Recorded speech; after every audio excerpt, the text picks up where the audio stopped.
9-1-6. It's the series finale against the Kansas City Royals here at home.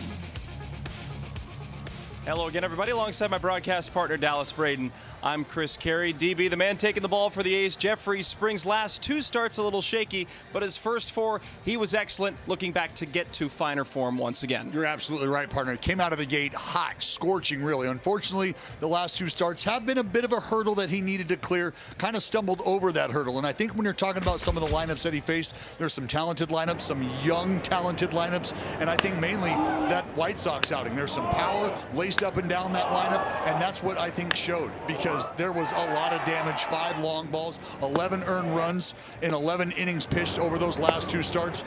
But what we were talking about was how he came out of the gate. That was outstanding, and we'd like to see more of that from Jeffrey Springs. Well, it's a rubber match here on a weekday afternoon game here at the ballpark in West Sacramento. A battle of two southpaws. It's Cameron against Springs, A's and Royals, when we come back.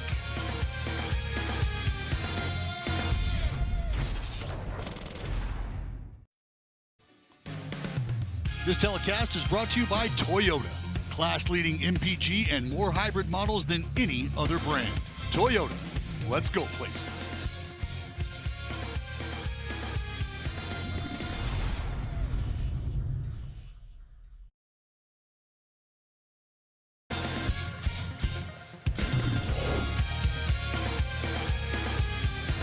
Not a cloud in the sky here on a beautiful Thursday at the ballpark.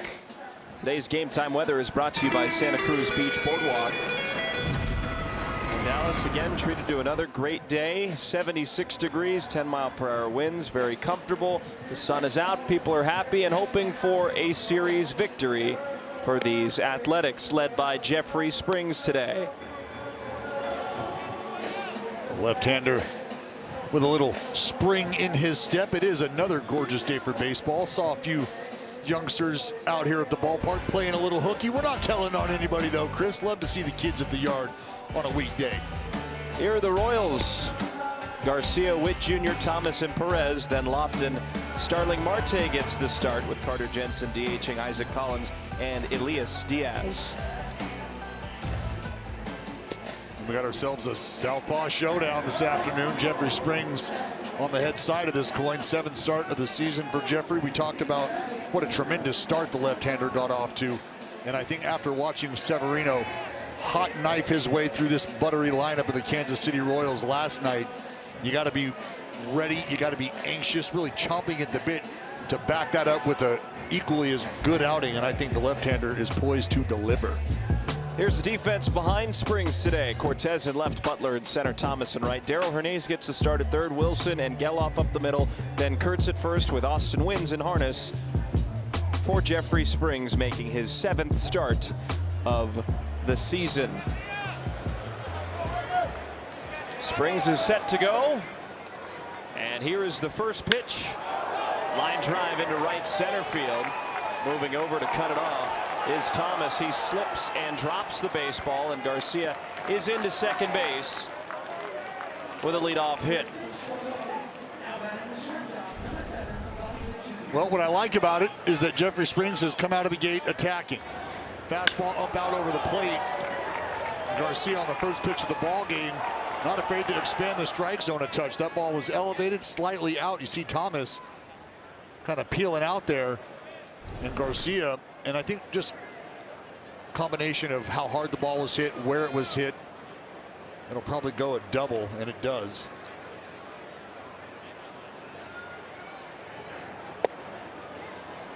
First pitch strike to Bobby Witt Jr. Let's take note of that. First pitch fastball, Garcia, double the other way. The very next pitch, Jeffrey Springs, instead of fastball, throw a little wrinkle in it, maybe avoid that ambush approach. And goes with the changeup. And that right there, I think, is those two pitches, all three in totality, those two pitches, great indicator of a guy in Jeffrey Springs and his battery mate, Wins, making early adjustments. Umpiring crew today, Dallas. DJ Rayburn calling balls and strikes. James Hoy, the crew chief, at first. Sean Barber at second. And John Libka is at third. Witt Jr. on a 10-game hitting streak. As Michael Garcia at second. 1-2. Held up his swing. 2 balls and 2 strikes. It's a Kansas City club that entering play today. .229 against left-handed pitching. Bobby Witt Jr., however, .407 against the Southpaws. Has 3 hits on this series. 2-2. Fly ball to right. Thomas moving over. Makes the catch. Garcia's going to tag. Long throw in. And Garcia gets in safely, so an effective out for Witt Jr. 1 away. Wiki, wiki. Who's that on the 1s and 2s behind the plate? It's DJ Rayburn in the house. Hit a homer in his final collegiate at bat for Hope College in Holland, Michigan. As far as the balls and strikes in the strike zone go, well, he tends to expand the zone on the outside part of the plate. Has been overturned on 14 of 25 challenges, so just a little over half of the challenges. And it took a while to get to a challenge in last night's ball game.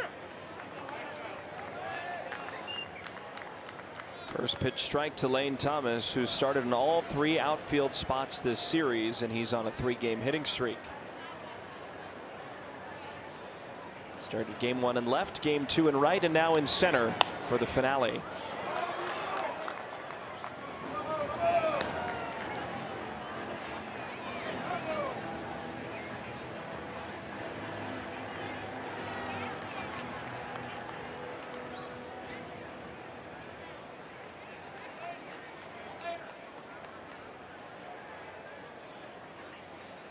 .0-2. High. Well, both left-handers this afternoon. I think you're going to see a really good example and great displays of pitching. The art of pitching. Neither guy relies heavily on velocity. 1-2 pitch is high and in. 2 balls and 2 strikes. So you're going to see him really concentrate on moving the baseball all around the strike zone, up, down, in, out. You often hear me talk about putting guys in a rocking chair, hard in, soft away, changing eye levels with the breaking ball. You'll see that this afternoon.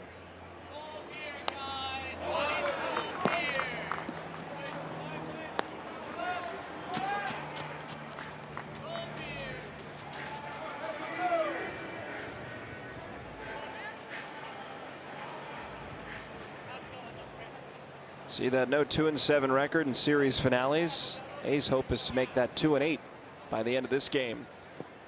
In the dirt, 3 balls and 2 strikes. Pretty good at bat here from Thomas. And that's something that we've seen this series, I think, on both sides.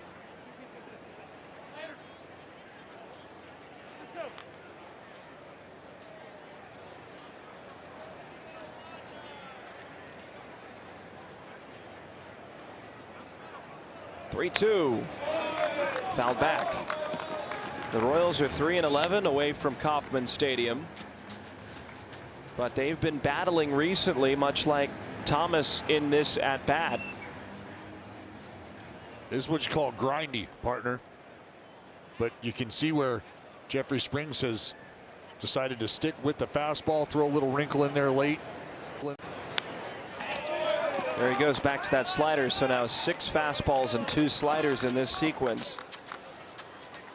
I remember battling against quite a few guys throughout my career who were just irritating at bats. I think about guys like Sean Figgins. I think about a guy in Texas, pretty good ball player, Michael Young. And he finally got him on a changeup. Didn't feature that at all in the at-bat until retiring Thomas, and 2 are away. Well, and I think for Jeffrey Springs, the idea is I might not want to overexpose this pitch early, that being the changeup. But I mean, Jeffrey Springs and his changeup are just different animals. So I don't know that there's really overexposure, but it's probably a pitch that if you're the left-hander, this looks like Sal's going to wear that one. He'll take his trip down to first base.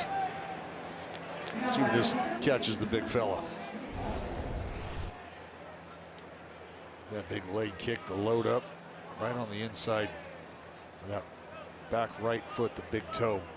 But the idea for Springs, I mean, that's a pitch you can wake him up in December and he can roll out of bed, give the arm a couple twirls and land a changeup for a strike, expand the changeup down if you wanted to. So it's a pitch that he can go to anytime, anywhere, any count against any hitter. But if you can keep that in the back pocket and not show it early, that just becomes another weapon for you later in the ballgame. And it's not a new weapon. I mean, it's the pitch du jour for the left-hander. But if they don't see it, their first at bat, now you've planted a seed. Hit well foul. Nice play by Josh. Now it's 1-1.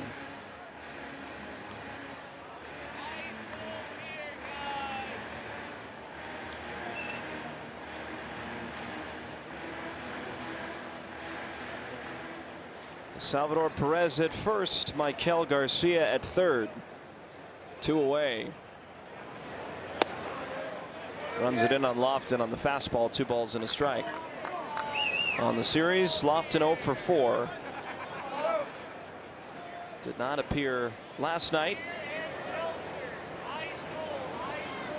The right-handed starter Severino on the mound. Goes changeup, but it's low and outside. 3 balls and a strike. Starling Marte waits on deck.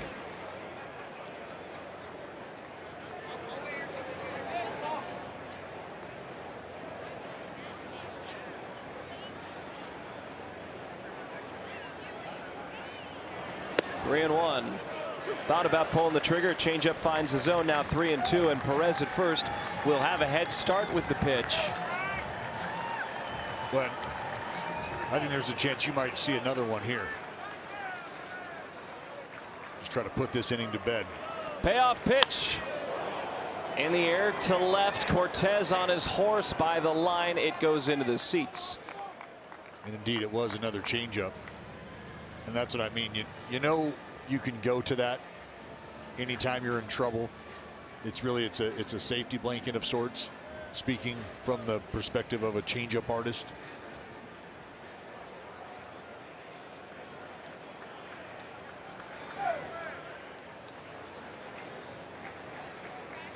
Three and 2 once more. Is high, and the bases are loaded for Marte.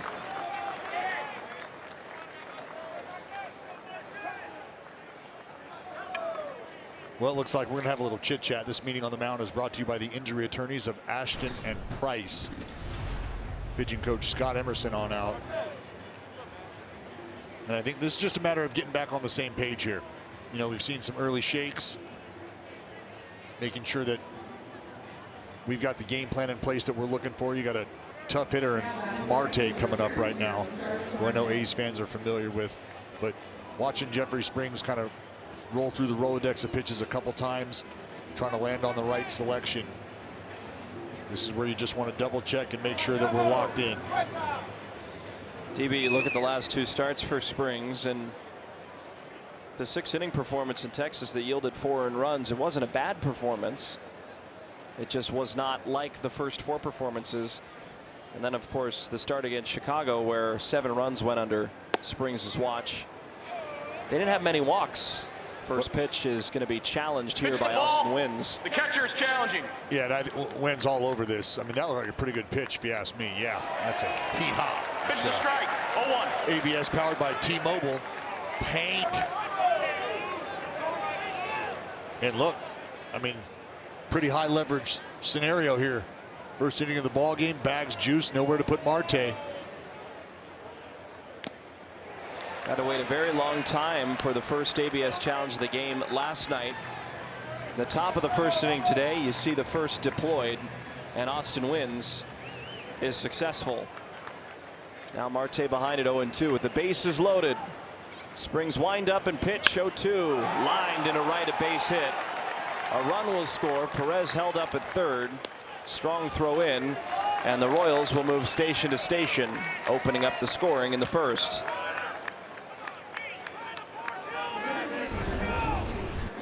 Well, you got ahead of Marte quickly. And this, Chris, is the problem when you don't quite have that overpowering velocity. You saw it with Michael Garcia in the first at bat of the ball game. Fastball up and out. But it's a pitch that hitters can get to if you don't have that overwhelming horsepower behind it. And that one with 2 strikes, just a little too hittable for Marte. And we know that the first inning has been a bit of an issue for the club. 21 first inning runs allowed. Big swing by Carter Jensen. 1-1. Jensen, the DH today, 348 over his last 7 games. Has been a very welcomed addition to a fun Royals lineup. Springs sticks with the slider and again induces another swing and miss.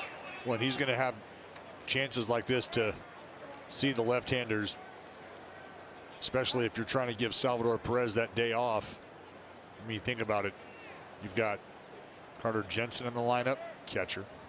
Salvador Perez in the lineup, catcher. 1-2. Called strike 3 on the front door breaking ball. So Springs surrenders a run, but only 1 run. Time to look at the A's bats when we come back.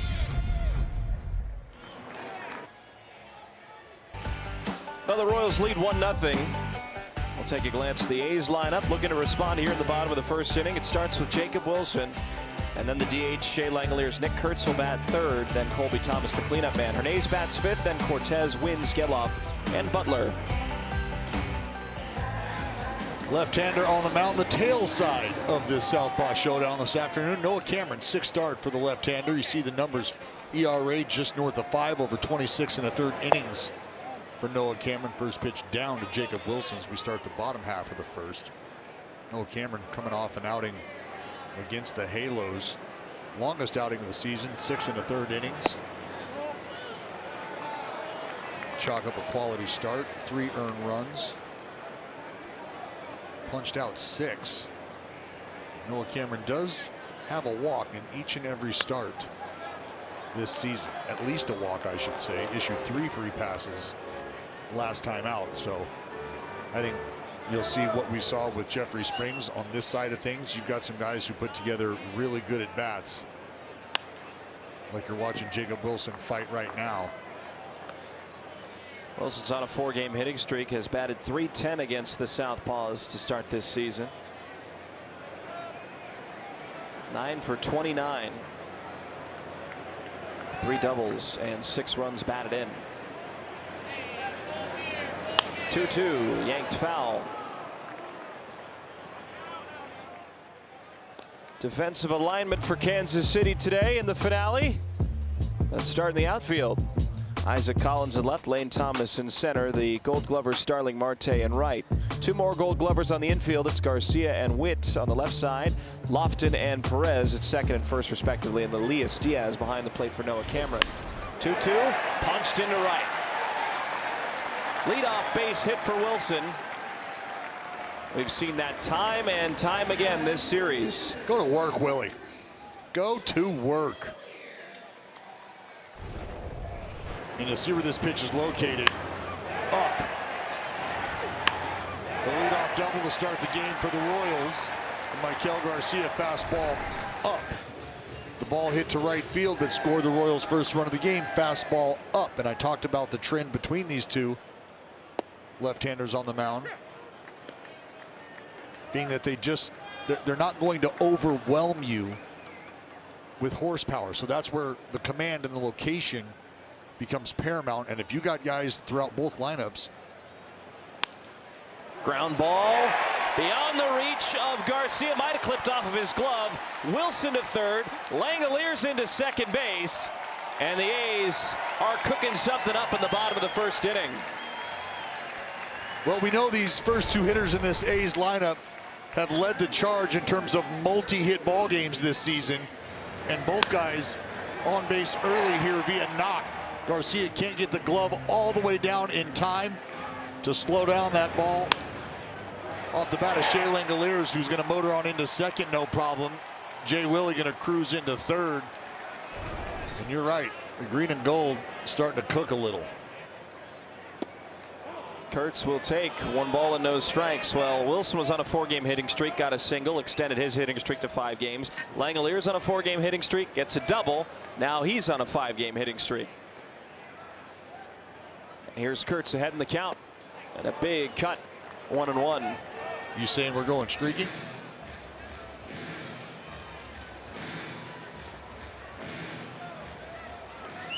Seems like a daily occurrence.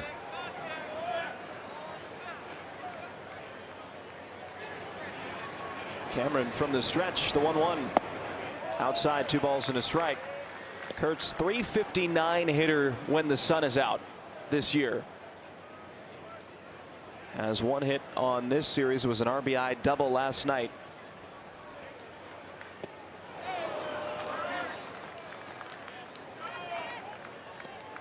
And the left-on-left changeup. I see Kurtz asking, is that a strike? Pretty good pitch there from the lefty Cameron.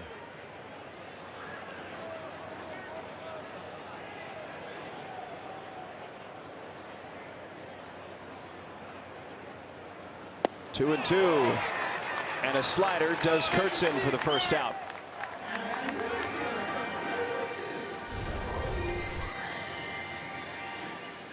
Slider kept far enough away, able to stretch the zone downward, and Kurtz just runs out of baseball bat, can't quite get to it. Pretty good sequence there for Cameron. Infield way in against Thomas. He'll take down low, 1 ball and no strikes. Well, infield in, infield shifted slightly over. You can see Salvador Perez essentially splitting the difference between first and second base. You got Lofton maybe a couple feet just to the side of second base.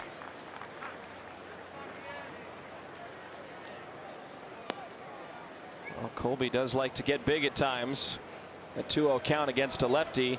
He has the edge with Wilson on third and Langoliers on second.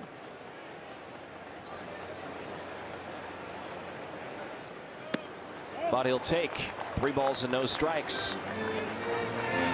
Run the risk of loading up the bases for another righty, Hernandez, who waits on deck.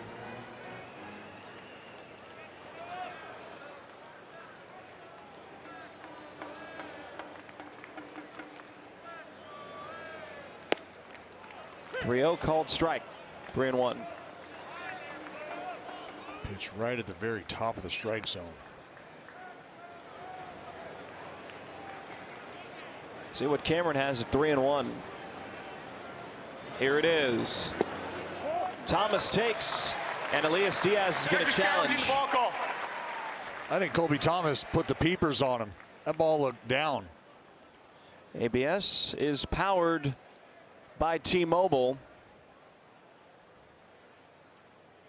Well, we'll get to it.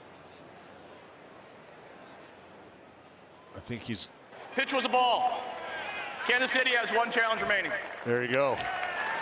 ABS appears to have a bad Wi-Fi signal right now.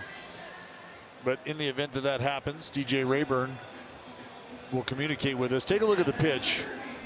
We'll show you where it was in real time. Yep, just down.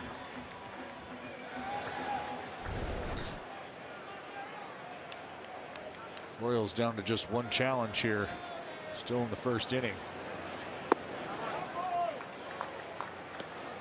There's that walk you were talking about from Cameron. So he already gets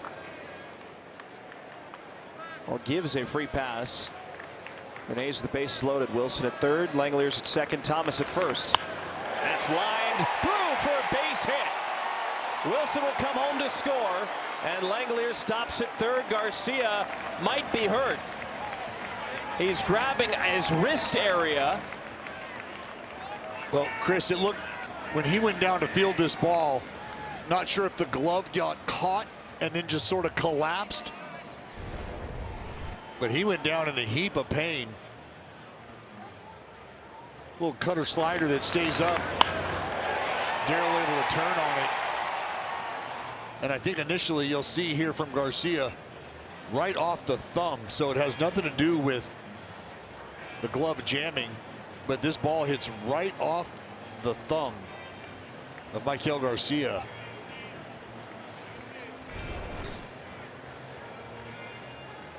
You could tell he's in some pain right now. That was 107 off the bat. If you round up, 106.5.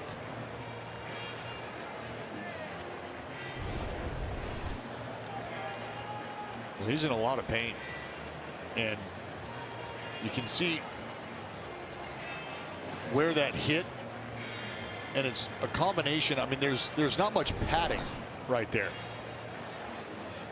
when it comes to the ball glove, right? That's where the glove is now sewn together. You got the two pieces of leather, you got the binding. There's not much give, and when you think about catching something 107 off the bat, I mean, the Royals, they got Nick Massey starting to play catch now out in front of the Royals dugout in the event that Garcia not able to continue. And something that you have to remember is Michael Garcia being a right-handed hitter, that glove hand is the left hand. It's the bottom hand that does a lot of the heavy lifting when it comes to the swing. So he might be able to stick it out and play defense. But in the event that he puts a bat in his hand and feels like he can't squeeze it, he can't control the bat, that's going to be a problem. The A's have tied the game at 1-1. Still one out and the base is loaded. They're still checking on Michael Garcia. I wonder if he will remain in this game. He's putting his glove back on. I'd venture to guess Michael Garcia is going to be just fine.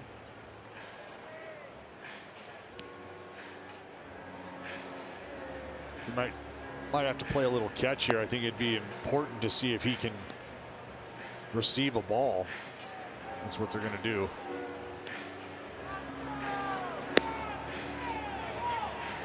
Somebody throw me a ball. And you see he wants it forehand because that's going to be the stress on the thumb. And you can see him give a little every time he's receiving that ball.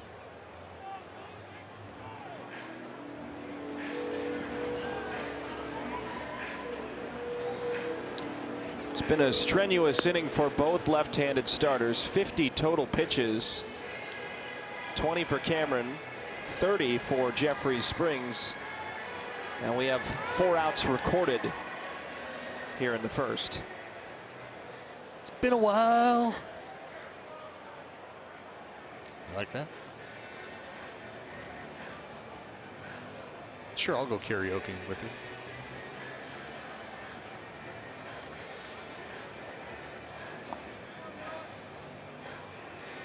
Here comes Cortez.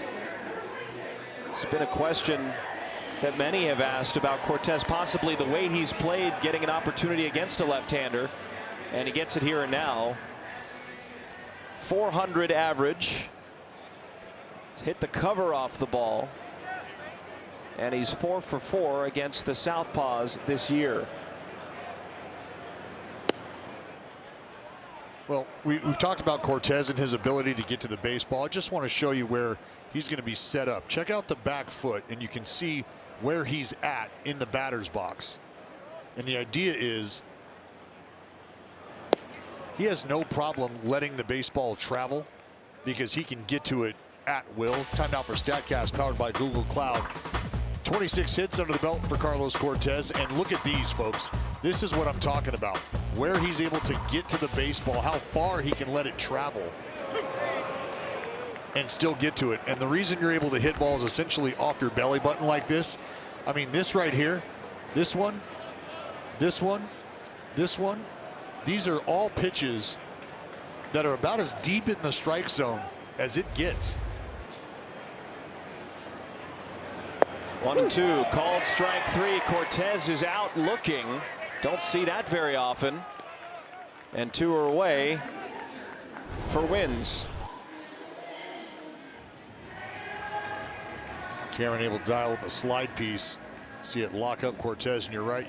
You don't see that too often. At least we haven't seen that here at the beginning of this campaign for Carlos Cortez. He's usually somebody who's spoiling those pitches.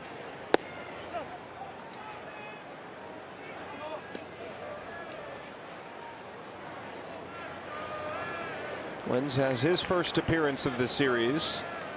So start in game 3. Went 1 for 8 on the road trip. Weakly grounded to first. Perez will take it himself, and that'll retire the side. So the A's end up with only 1 run in the first inning and tie the game 1-1.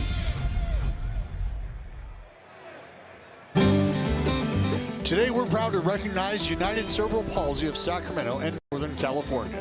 They provide vital programs that improve the independence and quality of life for people with developmental disabilities, and their dedicated work helps families across our region thrive and achieve their full productivity.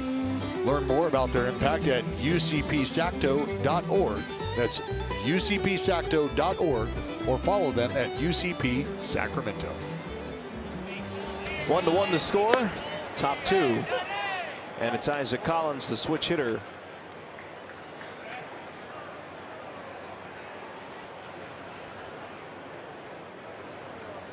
A long first inning that yielded a run for each team.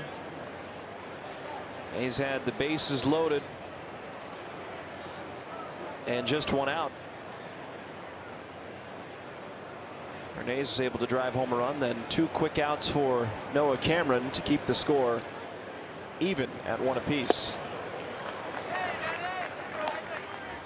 For Jeffrey Springs, Dallas struck out Carter Jensen looking on a front door breaking ball after a 30-pitch first inning. I think that out was a good reset for him going into the second.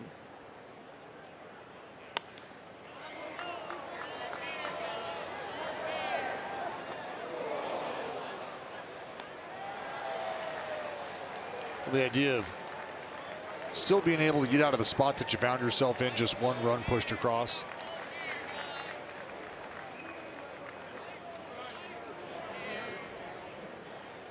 Good to see Moose at the ball game. But you're right. After an extended first inning, you go back in, grab some personal space, take a little bit of a breather. Do what you need to do to get your mind right.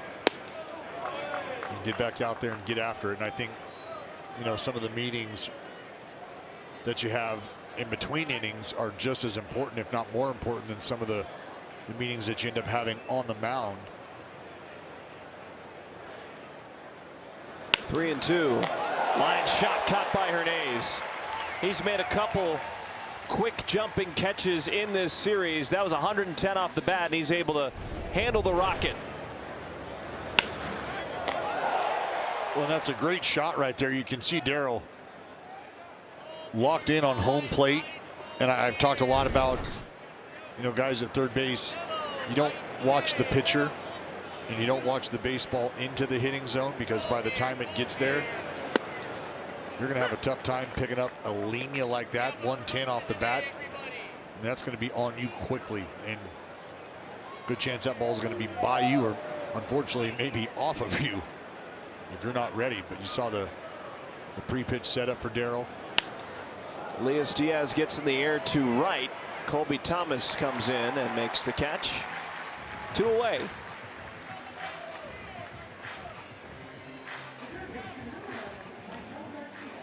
This will be interesting to watch. Michael Garcia had a first pitch double to the right center field alley. But in the bottom of the first, his left hand caught a piece of the baseball. It was a rocket off the bat at Darryl Hernandez, and they had to check on his hand. Wonder how he will be able to swing the bat here in the second. He swings away and fouls it. Well, it looks like he's just fine. And when you think about his finish, the stress that's going to be on that thumb to hold the knob,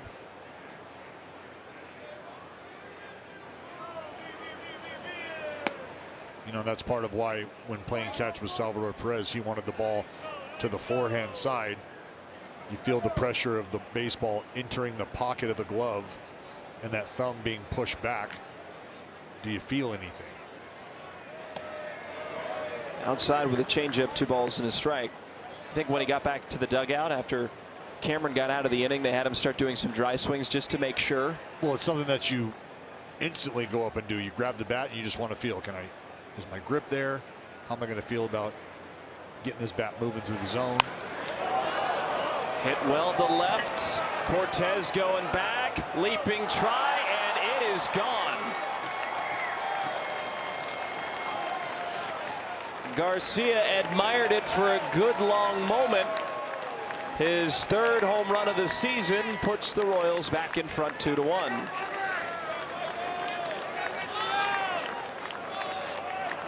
Well, he's all forgotten about the thumb now.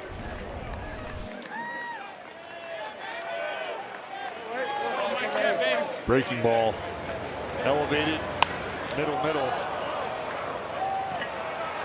Garcia at 99.9 miles an hour gets enough of it, and Cortez tracking back, just not able to bring that one back.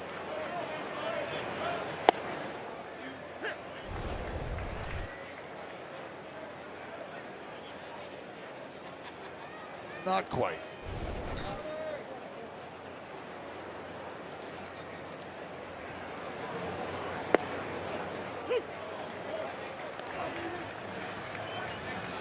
Well, in the open, we talked about, how the last couple starts had gone for Jeffrey Springs.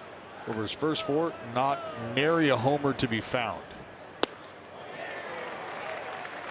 Strikeout to Witt, but Michael Garcia hits a solo home run to make it a 2-1 Kansas City lead.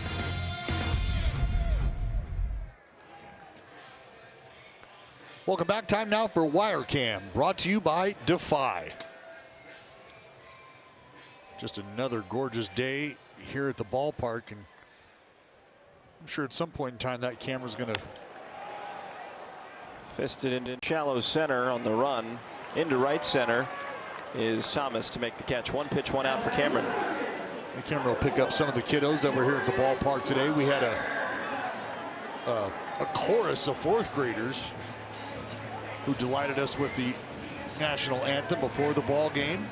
I mentioned seeing some youngsters that are parked along the left field line. Very happy to be here, and well, maybe not somewhere that I guess technically they're supposed to be, but I shared my thoughts on that, and I explained to their parents, you know what, this is what we call real world education. There's a lot of lessons to be learned here at the ballpark. Is that to make you feel better about maybe you having some truancy in your day? Yeah, justify your actions in the past? I just wish I would have maybe spent a little more time at the ballpark, I guess. 3-0 pitch called strike. Lawrence Butler had the big swing of the night last night. 3-run home run against Michael Wacha in the 4th inning. Ooh.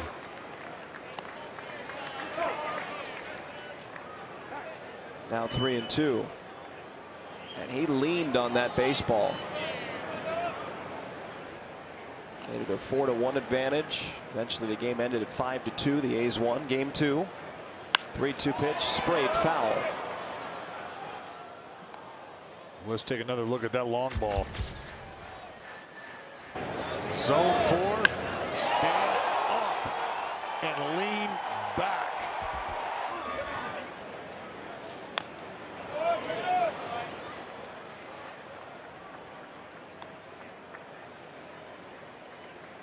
I know Lawrence even alluded to the fact that, maybe not off to the start that he'd like to see himself off to, but when moments like that in the ball game show up, I think you really do. You start to see the competitor inside of guys, and Laudon able to bear down, deliver a barrel in a big moment.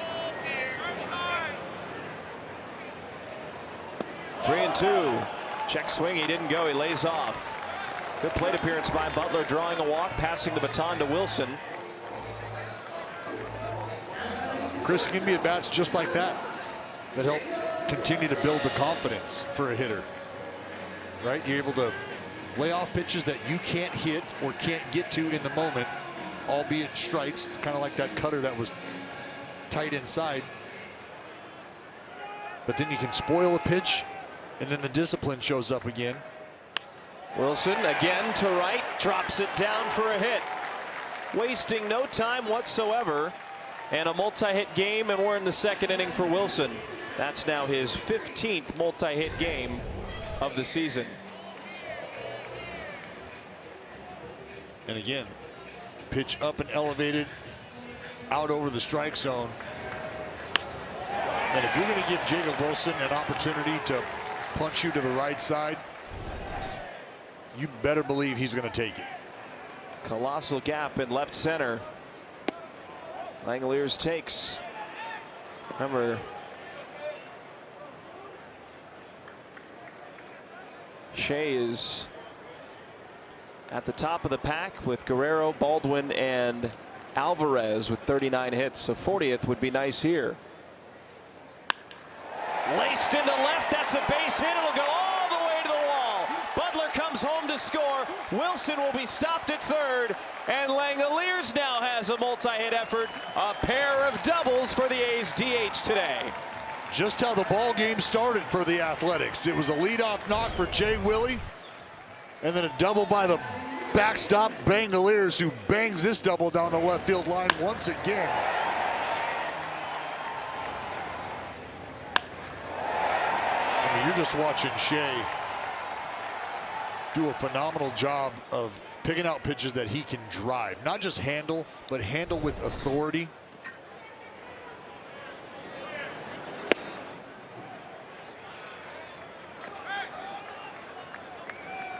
We were just talking about Wilson having his 15th multi-hit effort. Langeliers comes up, makes it his 15th multi-hit game.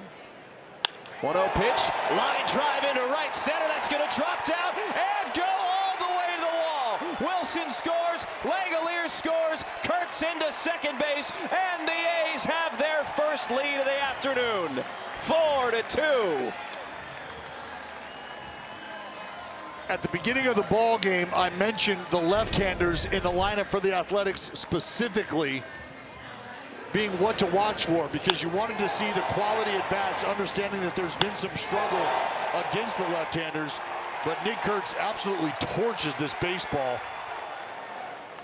Sends it up just right of center field. That's 115 miles an hour, basically 116 off the bat of Nick Kurtz. Just scalding the sphere.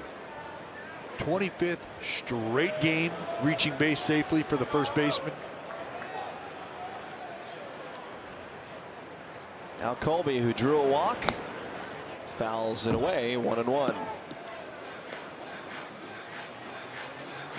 4 runs against Cameron in the early going, just 1 out in the bottom of the second. Good response by the A's offense here early. Big rip and a miss, 1-2.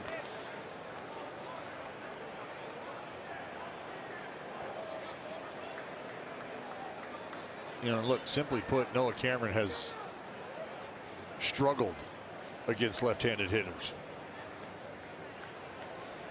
1-2 pitch, lifted in the air to left field. On the move, Collins, he'll make the catch for the second out. And I felt like with the left-handers in the lineup for the Athletics, it's an opportunity to get them going against the lefties. Butler able to work the walk. He comes around and scores. Kurtz delivers with the double. Now, sure, Cameron won the first matchup against Cortez, the man on deck. We'll see how long that lasts.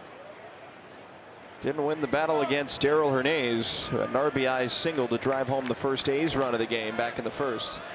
This is a .357 hitter with 2 outs. He's been good in spots like this.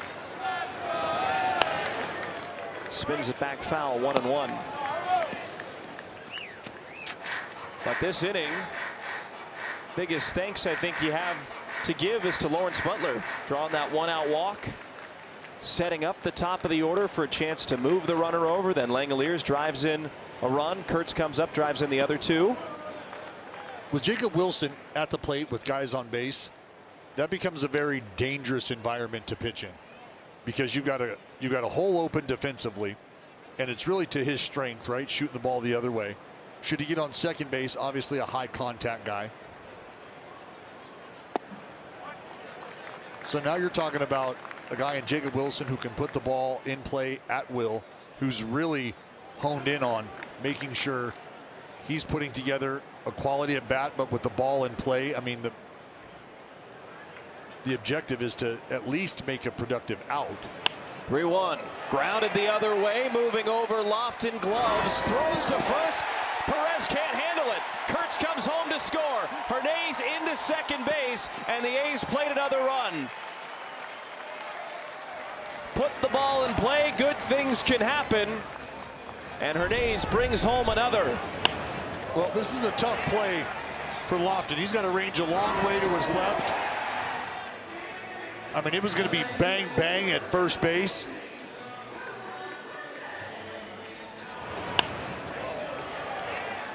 But Hernandez with a hard 90 down the line. Nick Kurtz never lifted his head.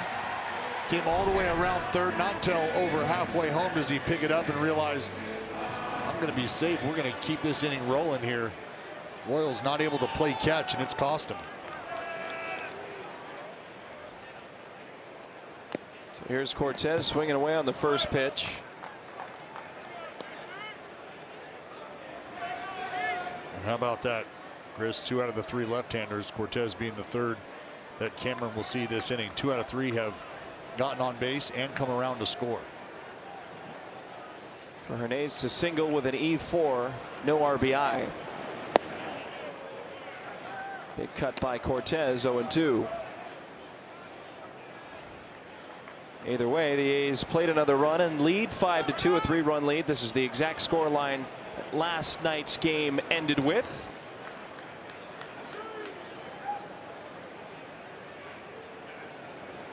To Cortez. Tips it, hung on by Diaz, and that will retire the side. But the A's score 4 runs in the second and lead 5-2. Sacramento Saturdays just got a whole lot better. You can enjoy a day game this Saturday. The A's are going to take on the Cleveland Guardians, and old friend Stephen Vogt is going to be in the house.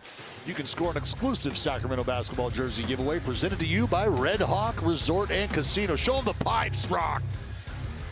Grab your crew and lock in your seats at athletics.com/promotions. That's right.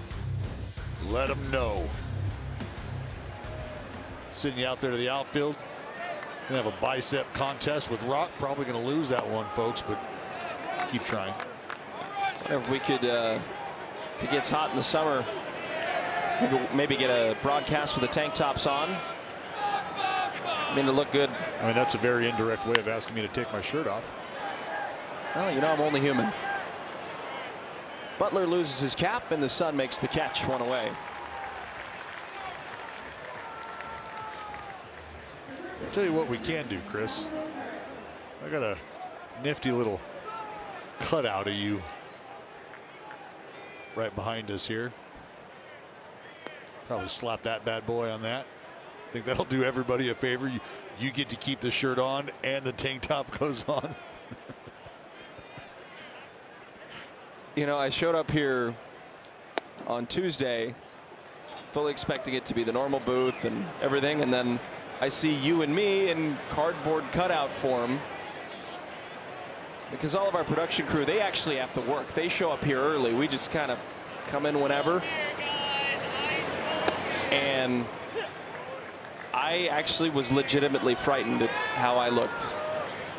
Yeah, I mean, there's a hint of, I mean, you got some Eddie Munster going on, which was great because that's what I said. And you walked in and echoed the same thing, and I was telling Joyce, I'm not sure he even knows who Eddie Munster is. But yeah, you looked like, I mean, Eddie Munster's larger brother, I guess. Not necessarily older. Well fed. Just larger. Yeah. 1-2 is hot. 2 balls and 2 strikes. Yeah, that Eddie did not miss snack time. Oh no. Oh no. Oh yeah. Oh yeah. Oh, speaking of getting snacked up. Line drive into left center, a base hit. Perez has a 1-out single. As speaking of snack, how about this guy? This guy's a snack, huh? Look at that. Look at my goodness. Yeah. Hey, it's still pretty tall.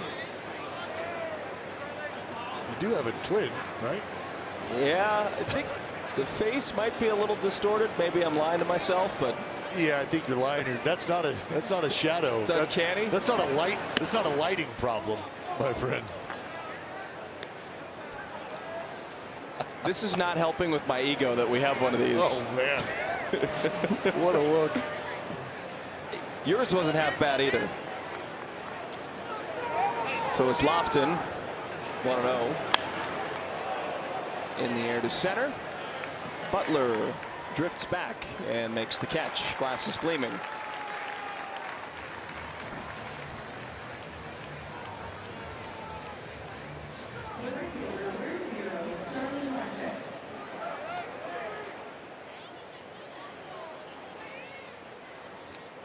Couple of quick outs. Even with the Salvador Perez knock in between, that'll also help get Jeffrey Springs into a little bit of a rhythm.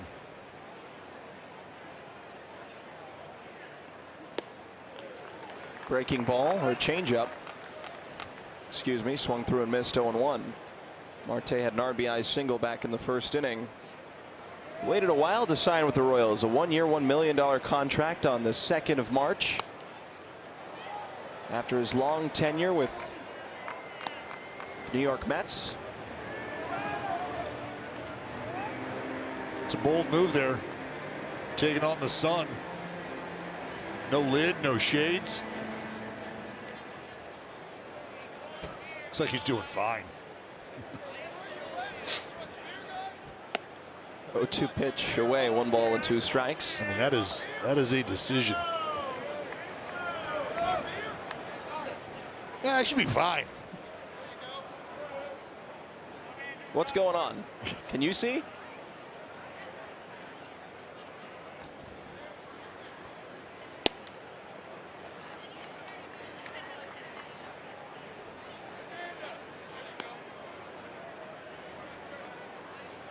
So 59 pitches for Springs.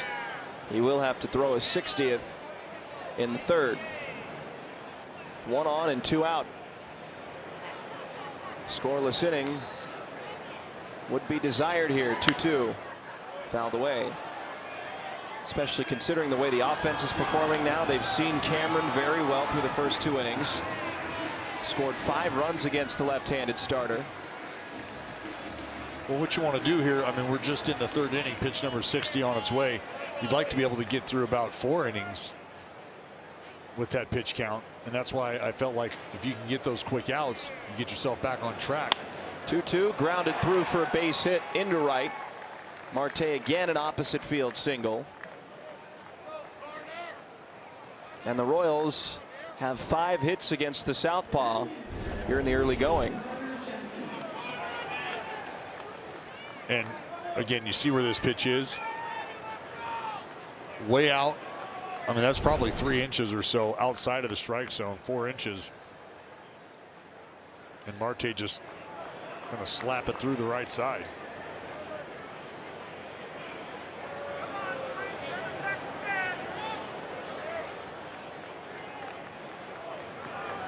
Lefty-lefty with Jensen, who struck out looking to end the first.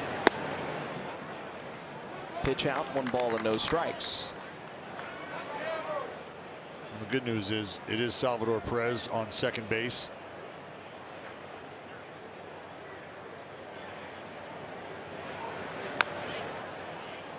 So even with 2 outs, should there be a hard hit ball that finds its way through the infield, Still may be tough for Salvador Perez to score. Remember, we did see that little cramp issue for Sal in first game of the series. Nothing to make too much of. It's a tough hitter in Jensen to face. He's in the thick of the way too early Rookie of the Year conversations, and many believe it will run through the AL Central. You got McGonigal there, Murakami there,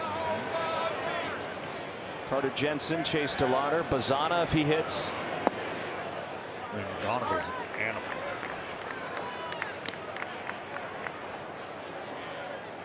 Talk about his veteran presence already at such a young age. Feels like he's been playing the game for 10 years. You talk to some of his teammates. He was rewarded with a $100+ million contract. 3-1, a swing and a miss, low slider.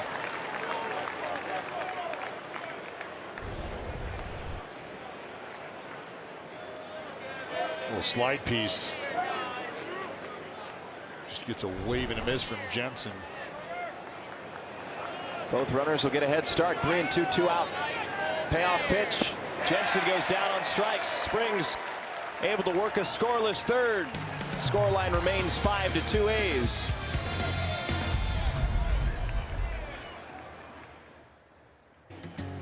It's horse racing's biggest stage, the 152nd Kentucky Derby. Live coverage from Churchill Downs Saturday morning at 11:30, only on NBC and Peacock. Giddy up, Dallas. The Derby is almost upon us. 5-2 the score here. Bottom of the third. Austin Wynns leads off.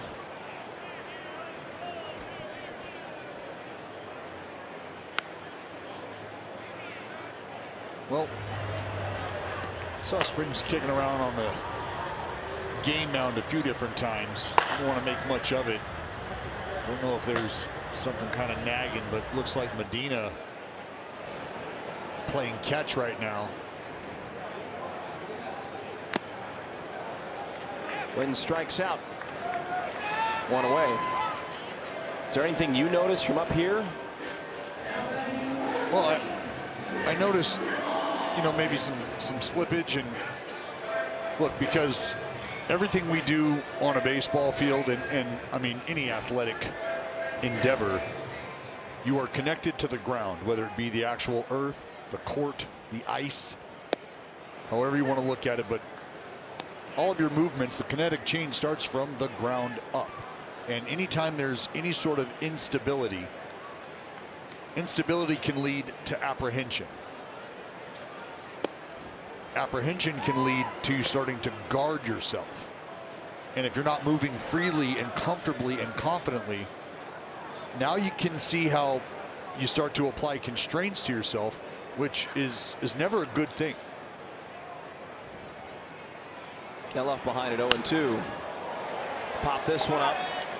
High in the air, Elias Diaz fighting the sun, and he's got it on the track. 2 down.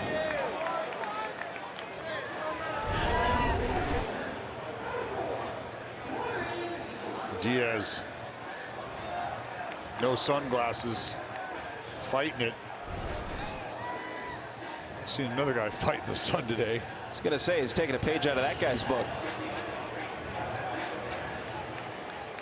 One looked a little more comfortable doing that than the other. Yeah. Butler walked last inning and later scored. First pitch strike to him, 0-1.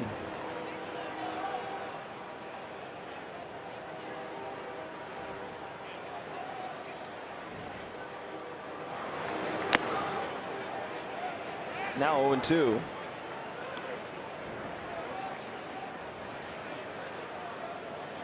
Neither pitcher has had a 1-2-3 inning. Cameron 1 strike away from doing so.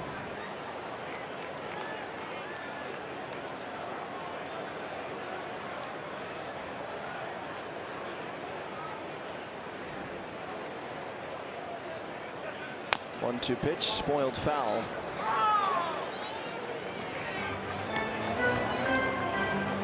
Each guy has had to navigate some traffic here in the early part of their outings.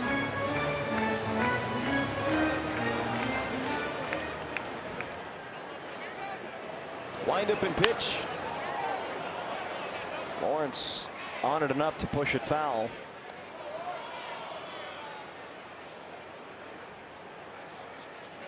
Flags gently blowing in right, out toward the right field foul pole.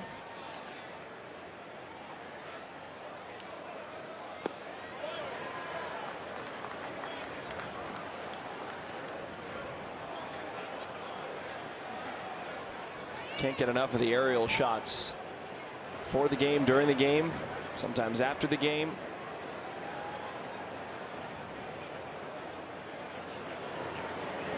2-2 pitch, lays off. Good take by Butler. Lawrence once again exhibiting patience, making Cameron work. 3-2 payoff pitch. Called strike three. Butler is down on strikes. And that'll end the third. 5-2 A's.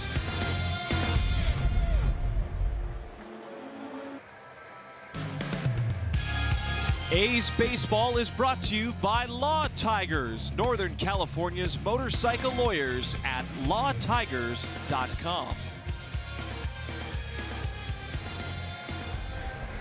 Well, we thought there might have been something to Jeffrey Springs kicking around on the dirt. And it looks like the left-hander has made an early exit, walking down the line there with trainer Jeff Collins. He'll give way to Luis Medina, 9th appearance for Luis Medina this season. And he'll have some important innings to eat up, some important outs to get right now, trying to serve as a bridge to the back end of this bullpen. There's the afternoon for the left-hander. 3 innings, 5 hits sprayed about, couple runs pushed across. 1 walk, 4 strikeouts. Had that homer surrendered to Michael Garcia back in the 2nd. His last appearance was 6 days ago.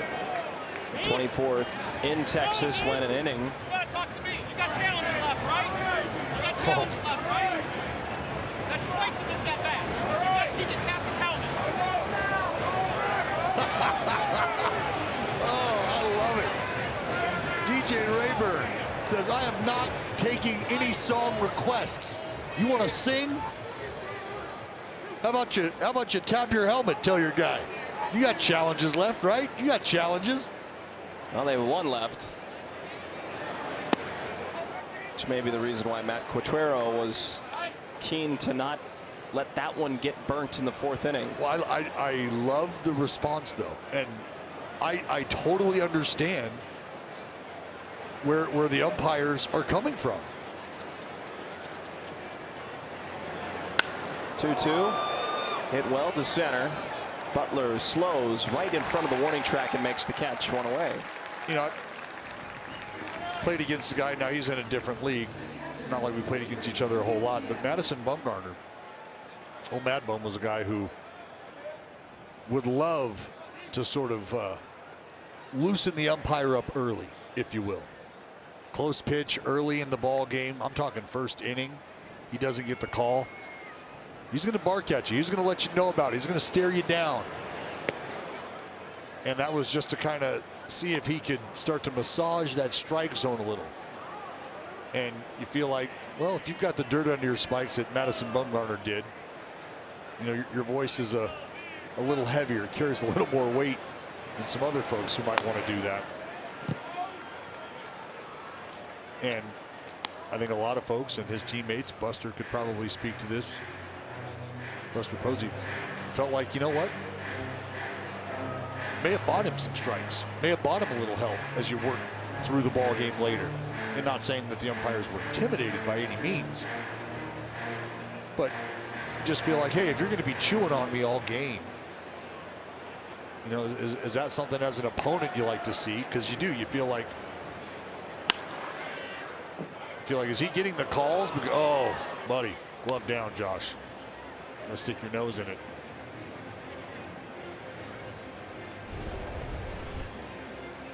Yeah, we're going to replay this, Josh. I'm sorry. Oh, Took a bad hop. And you got to be ready. It's positioned well. It just didn't. Look, if you want the glory, you got to do the dirty work. Yep. Man. 1-2.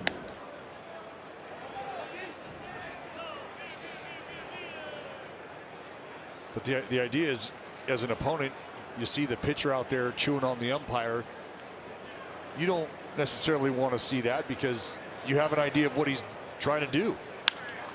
Line drive. Hernandez makes the catch, 1 away. Sometimes it's not just, well, managers. Sometimes it's hitting coaches that can jaw an umpire. Sure. This was the incident with Walker Cortez, who Walker just went into really almost a. Get out of here. Crony had to hit the road. I mean, I'm not sure folks had even settled into their seats. Did you get to talk to him today at all? Maybe.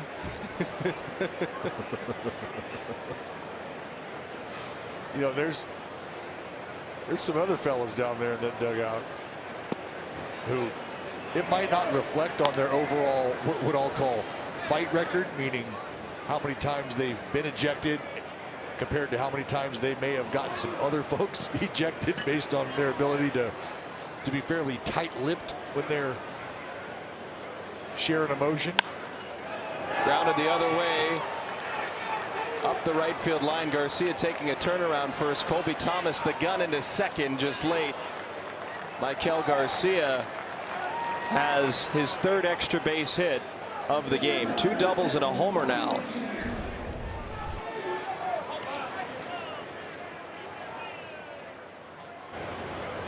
Fastball, and it's fastball middle.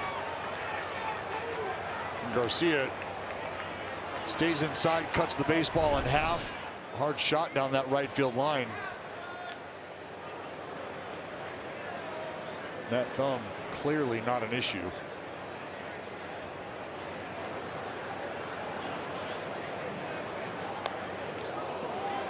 Fouled off of Witt.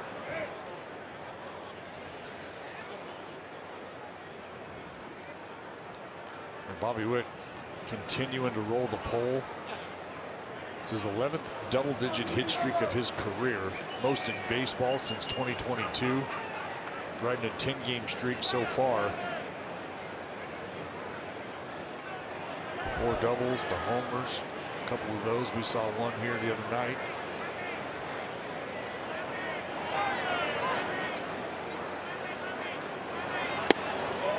Big swing on a 96-mile-per-hour sinker, 0-2.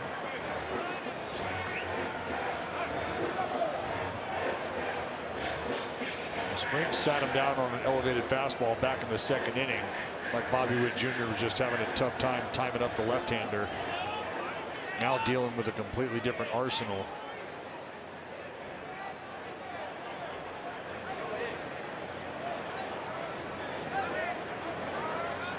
On the stretch, 0-2 pitch. Garcia was tiptoeing toward 3rd. Well, you've got 2 outs and you've got your superstar at the plate right now. Last thing you want to do if you're the Royals is run yourself out of an RBI opportunity. So although Garcia looking like he's got some room to inch off second base, probably better served to keep it parked there.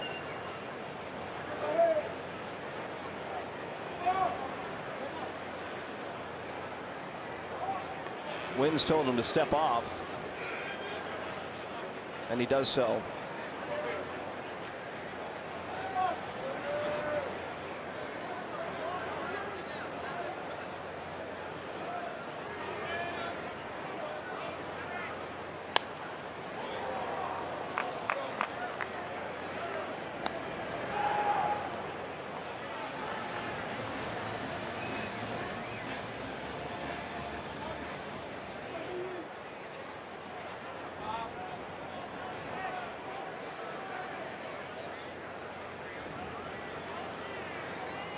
One, two. Garcia breaking for 3rd. He'll take it.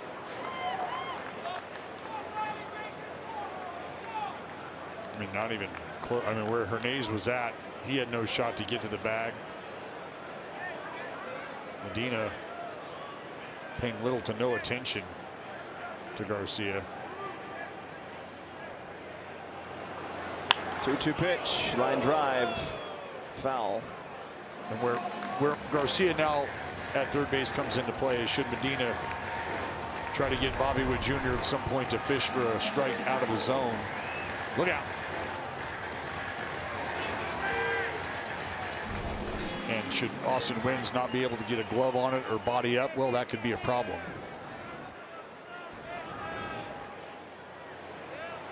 Two. Well, with a breaking ball, tried to draw him out. Witt patient at the plate, now 3-2.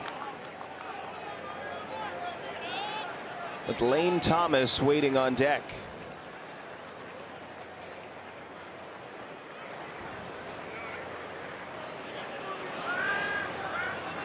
Payoff pitch. Witt Jr. takes, draws a walk. And Lane Thomas will see action in the top of the fourth.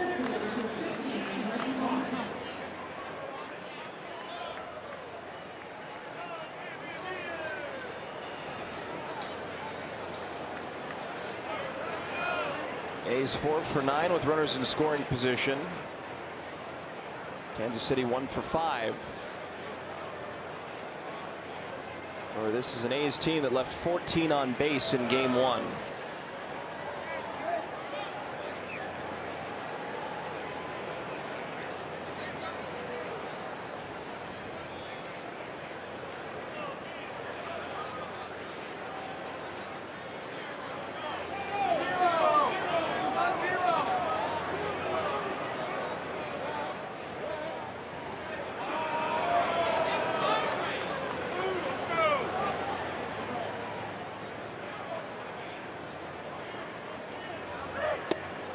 Strike one.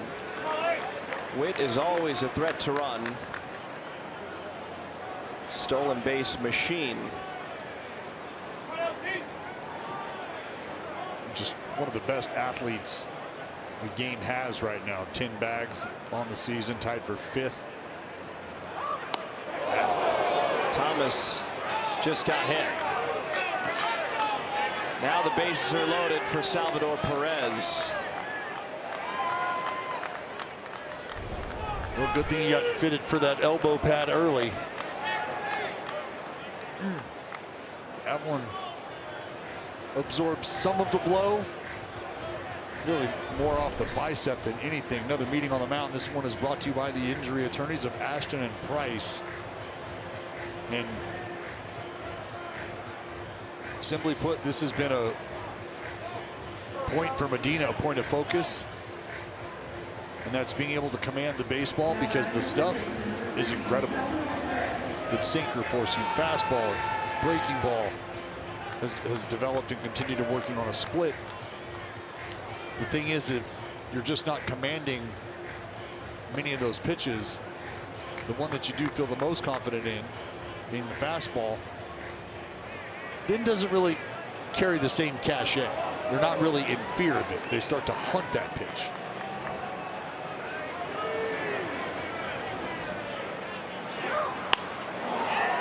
In the air to center. This'll do it. And Medina, with some traffic, gets out of it. Keeps the score 5-2. There wasn't a ton of time at the Coliseum for Saxy. 7 games with the A's. But how about our man Aldo going deep? Pinch hit homer in the 9th inning. Look, we can talk about wins and losses all you want. That's a winner right there, folks. Mike Aldretti, the legend. Aldo. I mean, might have to talk about that mock turtleneck that we saw him in. It's neither here nor there. I'm not judging. You didn't have to say that. You chose to say that because you're an instigator. It's what you do. Good look for the day, I'm sure. I played with a guy, Gabe Gross, just as about a quality of a human as it gets. And fun fact about Gabe Gross: backup quarterback to I believe it was Eli Manning. Ole Miss. Athlete. Gabe Gross. Athlete. Also not afraid of a mock turtleneck. To second, so stay in the infield this time. One down. And if he could have, he'd have tucked it into his socks. Gross, he tucked everything in with that mock turtleneck. I mean, as sure as the day is long in the summertime, my man, Gabe Gross was dialed in with that mock. Langoliers 2 for 2 with an RBI double. Pair of doubles today. Also scored a run. And the 4-run second. How do you feel about regular turtlenecks? You know, I don't know that I'm a huge fan of turtlenecks. Fly ball to center. Caught. Not when it's the winter time, not when you're skiing. Well, look, I didn't grow up in a place with, you know, severely inclement weather. You know, you jump in the car. The great thing about growing up in Stockton, California is you're an hour from the beach, you're an hour from the snow. You know, you're just about an hour or so from any sort of weather you really want to get. But it's not like it was, you know, 15 degrees, dealing with any sort of kind of blizzard or flurry, or it just wasn't something I grew up with. So no need for a turtleneck. Honestly, considering the beard that you have, I don't know if anybody would be able to tell it's a turtleneck on. Fair point. Preferences are preferences. Called strike on Kurtz, 1-2. He's 1 for 2 with a 2 RBI double.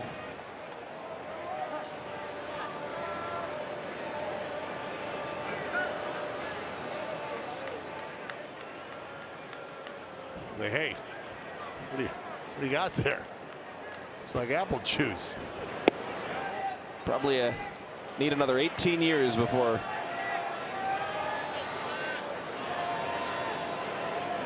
maybe 20.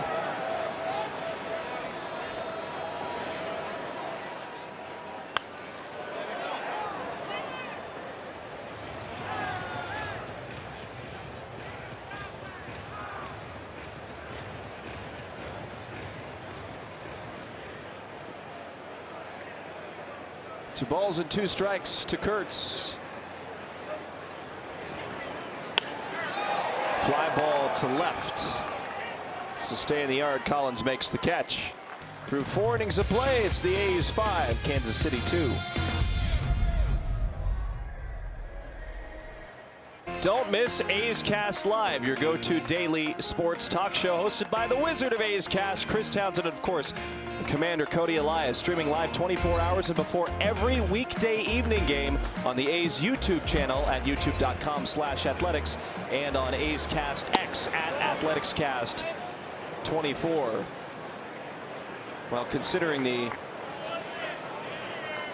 afternoon game today, didn't get A's Cast Live, but I'm sure nobody was happier than Chris Townsend that Severino went 7 strong innings last night and led his club to victory.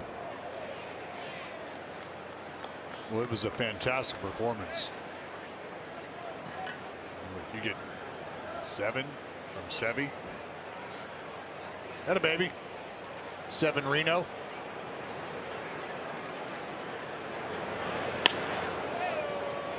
To right. 1 away. Sevy on point last night. Slicing and dicing was Severino. Wipeout sweeper, just pumping gasoline all over the place. 7 innings, just 4 hits, 8 punch outs. Sevy playing along. And that's something that you love to see right there. Severino is not just listening to listen because he's bored. Severino has served as a sounding board for a lot of the younger pitchers. Marte is 3 for 3. And specifically with Luis Medina, we've seen him spend a ton of time with Elvis Alvarado.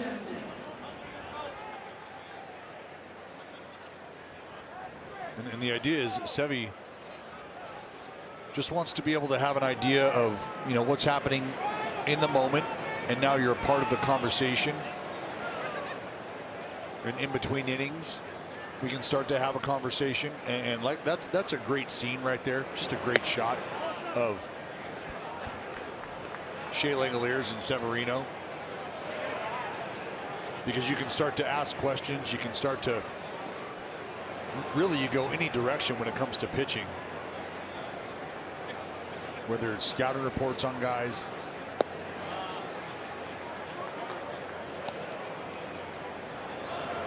Pitch grips, why you'd like to throw this pitch in this situation. And just because you spend a lot of time with a guy doesn't mean we can't continue to ask those questions and have those conversations. As time goes on, things change. And you might be more comfortable with something here in the last 2 weeks than you were to start the season. And you don't always get those opportunities, Dallas, because a lot of the time Langoliers is behind the plate catching the game. A DH day for Shea can be in the dugout on the defensive side of the inning to have those conversations.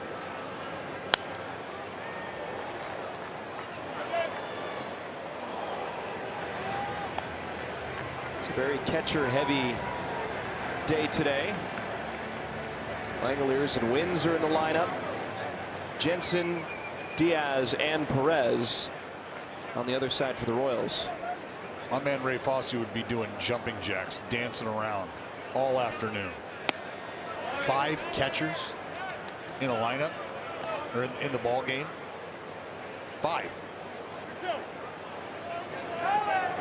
And if Soderstrom were in the game, be a former catcher as well, but dealing with a bit of whiplash. 3-2, a swing and a miss. Medina strikes out Jensen. Well, speaking of, take a look at the play that led to it.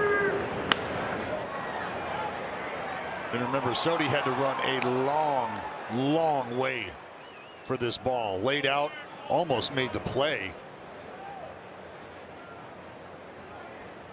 Would stay in the ball game, but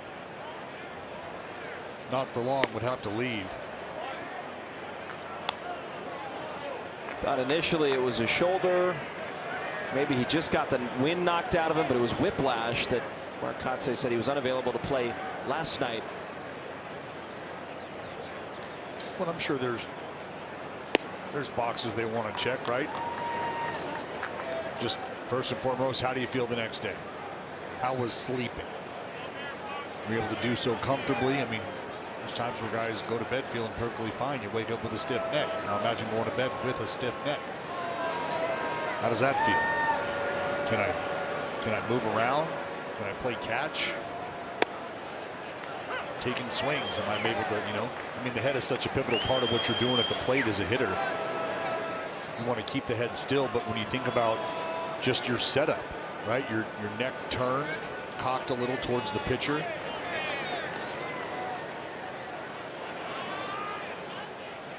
Two and one, runner going, throw down from Wins is a good strike, and Wilson is able to apply the tag.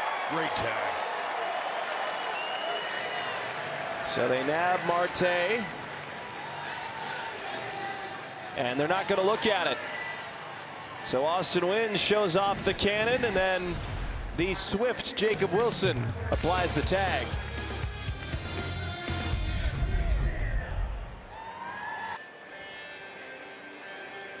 With over 100 new articles posted every week, the go-to source for all your favorite teams is still NBCSportsCalifornia.com.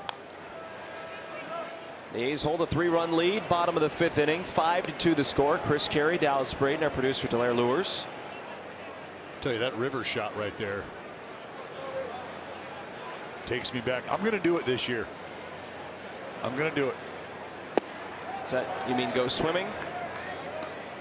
Well, it's something that I used to do when I played here, I would go for a run along the river, and inevitably you're going to run into some boaters out there, water skiing, tubing, and if they slow down enough and you holler, have a quick conversation about what you're doing out there.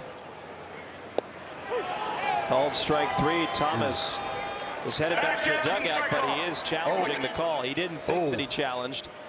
Well, and you know what's funny is I think he's going to end up benefiting. and you could hear DJ Rayburn tell him, no, you put your hand up. And if DJ Rayburn, here, let's watch how this plays out. Pitch up. He puts his hand up. He put his hand up, but he didn't touch his helmet. And so I'm wondering, and I would have to, I guess, go back and look at the definitive language in the rule book, if there is definitive language explaining that the player must tap their helmet. Because if that's the case, he did not tap it. And you can see him going, nah, nope, I should, never mind. And he walks away. But DJ Rayburn saw all he needed to see and said, nope, that's a challenge. Here's Hernandez. He pops up the first pitch in foul ground. Perez converging and fighting the sun. He'll make the catch for the second out. Isn't there also a, doesn't have to be, but it's preferred by the umpire to also have a verbal confirmation that you want to challenge? I mean, that could always help, right? I think redundancy is a good thing, especially in situations like that. But that's something that I would like to have confirmation on, because I'm just not sure if there was definitive language, whether it's a league-wide memo that goes out because you haven't put it in the rule book that states, no, we absolutely need hand-to-helmet contact. Into left center field, it's dropping fast, and it gets down for Cortez. 10-game hitting streak for Carlos, and he's just sprayed it all over the field in 2026. Catches a fastball. Noah Cameron's trying to drive to the outside part of the plate, and Cortez just drives along with it.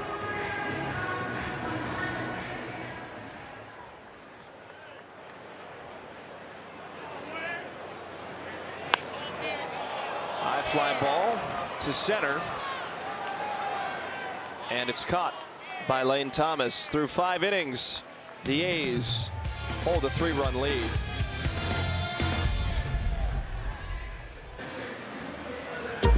The 2026 All-Star Teacher Award is presented by Provident Credit Union. Go to NBCSportsCalifornia.com/AST to check out Deanna Slayton of Bancroft Middle School in San Leandro, as well as the other finalists, and vote for your All-Star Teacher. The grand prize-winning teacher school will receive $30,000, so please vote now. 5-2 the score, top of the 6th inning. Luis Medina has done well in 2 innings of relief work. Back out again for his 3rd inning of work after Jeffrey Springs went 3 innings. And on the first pitch, Collins will collect his first hit of the game. Well, Springs exited the game after the 3rd inning with right hip soreness. Dallas, and you were talking about this a little bit more, about the ground being an important factor for a pitcher, and I wonder if that was a cause for the hip soreness. And that's why I mentioned the instability. So when you land, if there's any sort of slippage, your body's natural reaction is to brace and try to stabilize. And it's one of those things, you know, it's an involuntary contraction in terms of which muscles are then going to fire in order to try to shore things up around, you know, a joint or whatever it may be. And so it could just be a matter of at foot strike, little slippage, you feel something lock up, and you tell yourself, all right, hey, felt it, but I can pitch through that. I can get through it. And I think the decision was, hey, look, I feel like we got some options down there that we can bridge the gap here, and feel like the offense is going to be able to do enough, not only continue to score runs, but maybe even create a little more separation here. We don't need you to try to pitch through something like this here at the end of April. Now, Chris, if this was September and we're in the hunt, guys are tired, and you feel like this is something you might be able to work through, and the conversation is had where it's not going to be something that compromises your ability to make your next start, well, then maybe the discussion's a little different.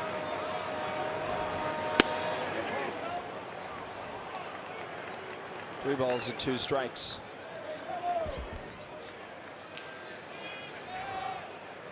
And I think that's probably what that conversation from the skipper is hey, look, I know you can be a warrior out there for us, right? And I know you want to take the baseball. I know you want to go and pitch, but right now what's important is the longevity of your season. You've thrown the ball very well. There's no reason to try to be a hero here in April. 3-2, line shot to Wilson. He makes the catch, is able to handle the rocket. That was well struck, and Jacob stays in front of it. I mean, that's 110 off the bat. Jacob Wilson's 20 pounds lighter. He might be having to get peeled off that left center field wall. That was an absolute missile.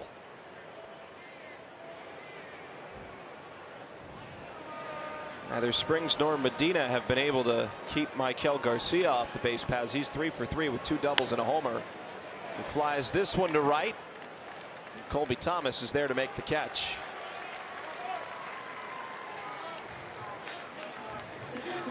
Just to put a bow on Jeffrey Springs, you look at this guy, 2015 30th round pick. A guy who has worked tirelessly at his craft. Played at Appalachian State. A Bulldog, wants to go out there and perform, but has had to work very hard to get to the level of acclaim and fortune he has made for himself, and has really been a great tone setter for the A's in the early part of this season. Those first 4 starts, tremendous. These last 3, a little bit left to be desired, but you want to make sure he's healthy and going for his next start when the team hits the road against 2 tough East Coast opponents.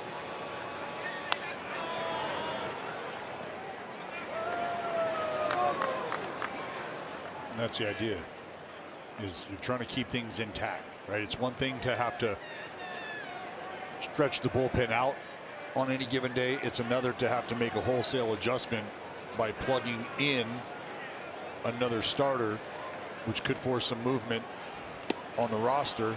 There's a lot that comes along with losing a guy, and if you can avoid that and you don't have to put stress on the individual like they're trying to avoid with Springs, then it makes sense. It's not something you want to hear as a competitor. I remember it wasn't necessarily a physical issue with a joint or anything like that, but I cut myself using a smelling salt and wanted me to come out of the game because I was bleeding. What? No, not coming out of the game.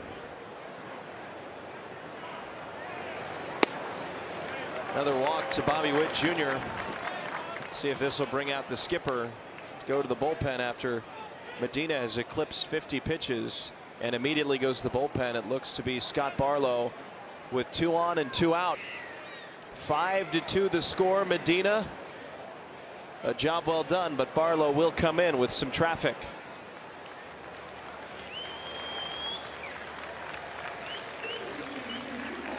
A's Baseball is brought to you by the injury attorneys at Ashton & Price, Northern California's injury law firm.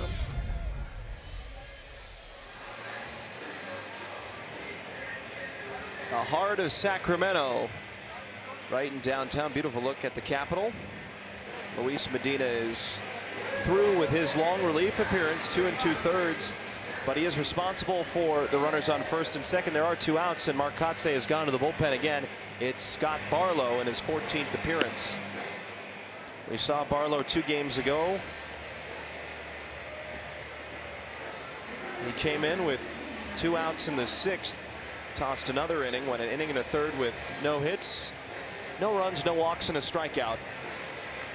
He faces these Royals once more in the series finale. Well, Scotty Barlow has been fantastic. Not allowed a run in 8 of his last 9 appearances.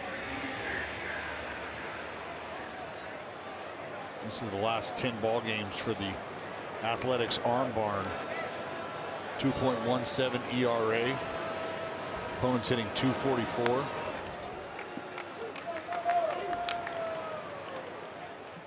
And look, one of the keys for anybody coming out of the bullpen, especially you come into a spot with guys on base, you want to keep them right there.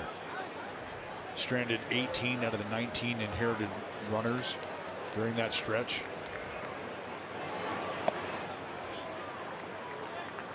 That's not easy to do. And when you have the entire group, it feels like, able to come in and take care of each other, because it's not just coming in and cleaning up whatever the starter has left out there. Sometimes a guy will come in and out of the bullpen and not be able to quite dial it in, you know, get it out here and out there, but maybe not able to finish it. Walk and a knock, and now all of a sudden you got to go to somebody else in the bullpen, and all you want to do is be able to pick up your teammate, pick up your bullpen mate. 2-1, works the inside corner with a fastball. 2-2.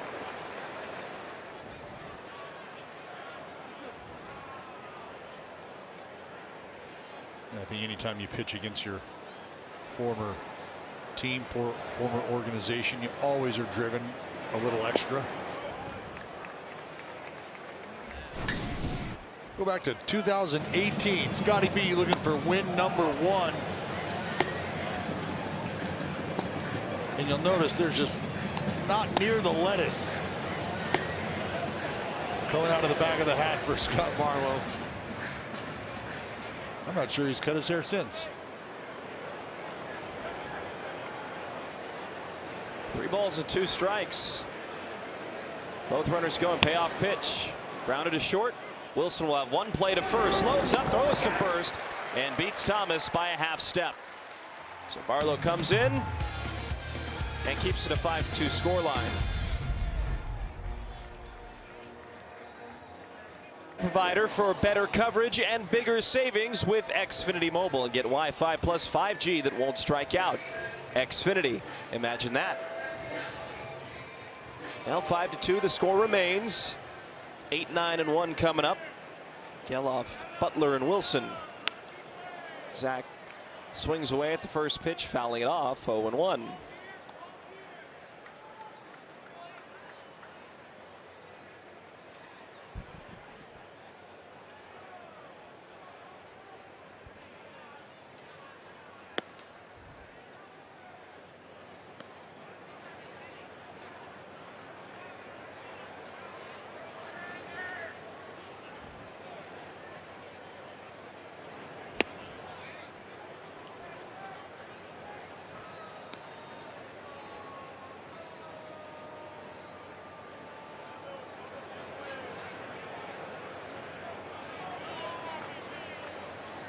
Two-1, dropped into left, a base hit.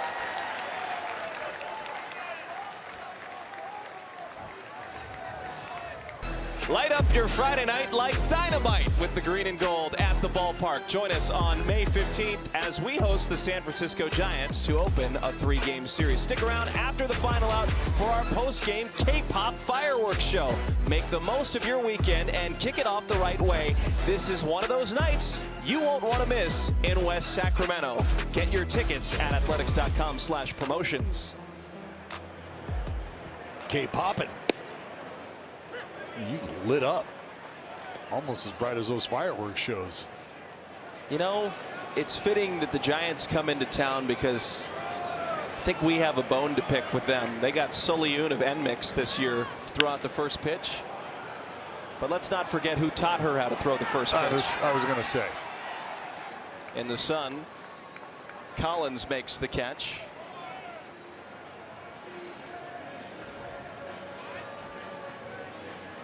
Before that, Hello Kitty tomorrow.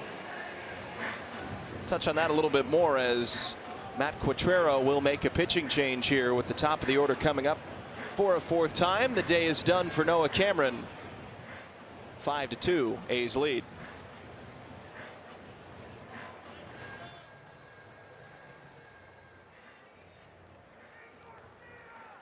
Cast is presented by authority of the Athletics and may not be reproduced or retransmitted in any form, and the accounts and descriptions of this game may not be disseminated without the express written consent of the Athletics. Well, that one might be Eric Burns' signature catch with the green and gold. He was known for his reckless abandonment on the field, for sprinting full speed into walls and sacrificing his body to make plays. Legendary baseball analyst Peter Gammons once nicknamed him the crash test dummy. Hey, Eric, if you're watching this game, maybe can you text Dallas about if you think this was your signature play on defense? Because he had a lot of them. Burns. A wild man. Absolute wild man. And it didn't stop once he got into the booth, once he got into the studio. Spent some time working at MLB Network, and I'm sure folks will remember some of his breakdowns on the base path. Clearing guys out at second base in the middle of the field. Taking catchers out at home plate.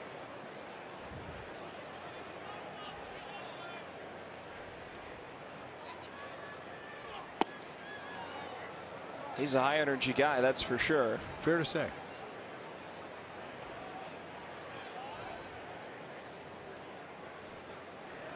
Me in a room with you and him, you 2 or 3 cafecitos deep with his energy, I think the room might explode. Well, I was going to say, I don't mind being in the same room as Burnsy because I look like the calm one. Zen? Yeah. Yep. It's Schreiber now in the game. Jacob Wilson 2 for 3. 2 runs scored.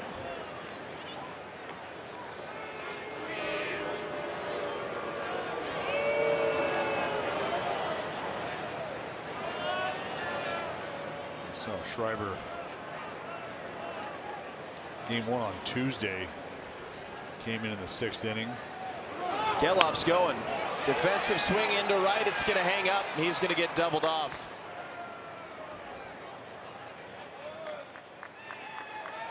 A quick bottom of the 6th for the Royals, 5-2.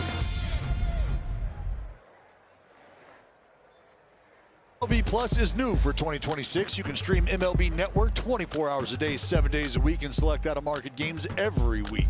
Plus live radio broadcasts of every ball game, game day 3D, big inning, and minor league action. Visit MLB.com/MLB Plus to subscribe today. Scott Barlow back to work in the 7th. Got the final out of the top of the 6th.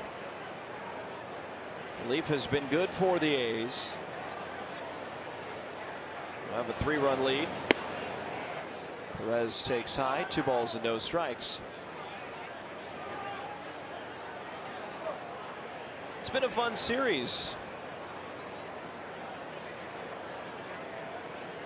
A few days ago we had gotten the opportunity to talk about the ASPCA, and we have an update. We got some good news, don't we? We do. One of the 2 dogs, Streusel, has been adopted.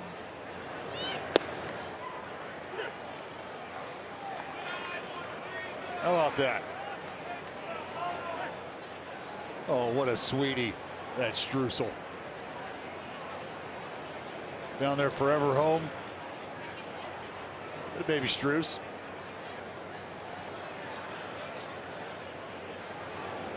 Oh. Estropajo still needs a landing spot.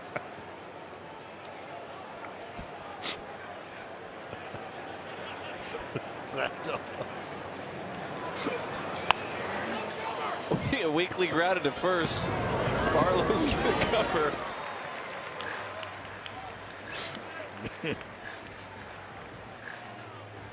It's an uphill battle for Estrepajo. Oh. You know what streusel is? That's a dessert. Sort of. It's like a kind of topping. Strudel is a dessert. Oh, okay, there you go. Streusel is a crumbly topping for baked goods traditionally made from flour, butter, and sugar. Sometimes you can add spices like cinnamon and nuts to it. We learned something today. I learned that Estrepajo means scrubber. Well, I told you that when we figured that out, or when we got introduced to our friends. It's an endearing name, okay? I believe the Latin translation for Estrepajo loosely converts to a face only an owner could love.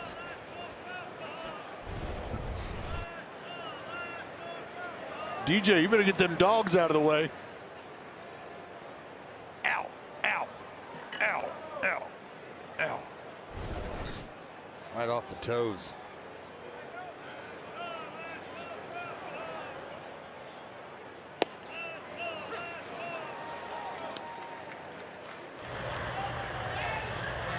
Left-hander Brady Basso starting to loosen up now.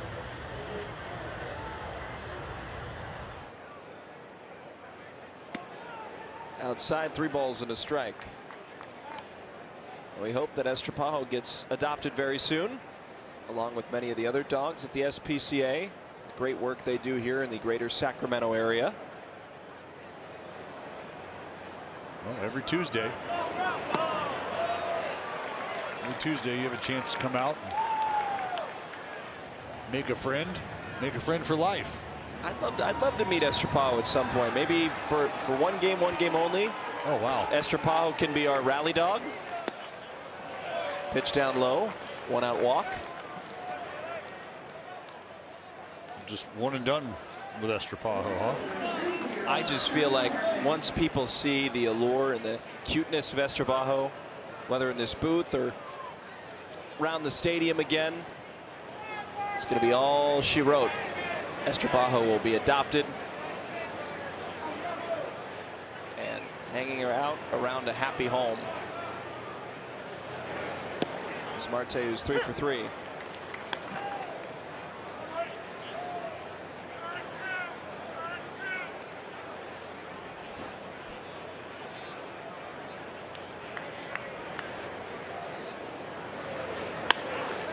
Ground ball to third, foul.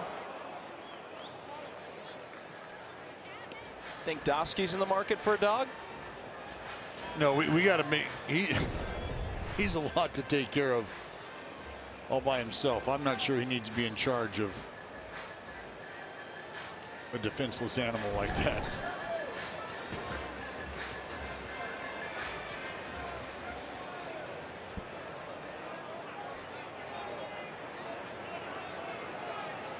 No balls and 2 strikes. Struck to center. Butler is right there. Here comes the skipper. And it looks like he'll go to the bullpen here in a 5-2 game with 2 outs in the top of the 7th.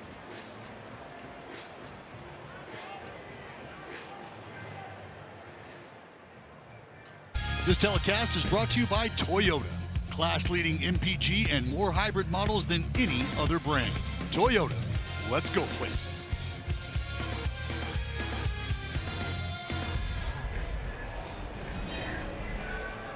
We're back. New pitcher in for the A's after 3 2/3 scoreless innings of relief work by Medina and Barlow. It's Brady Basso coming into the game to face the lefty Carter Jensen, with a runner on first but 2 away. And just the second appearance on the season for the left-hander Basso, squaring off against Carter Jensen. The left-handed hitting Carter Jensen's had a Tough day at the plate this afternoon, and I think that's why Mark Kotsay opted to go ahead and get his left-hander in there right now. Numbers favor the left-on-left matchup against Jensen.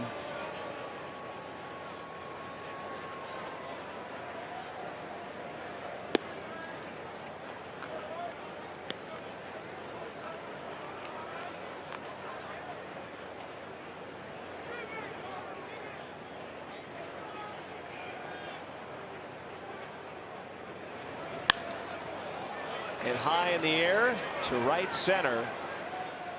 Butler will make the catch, and that'll retire the side. Let's go to the 7th inning stretch. A's up 3.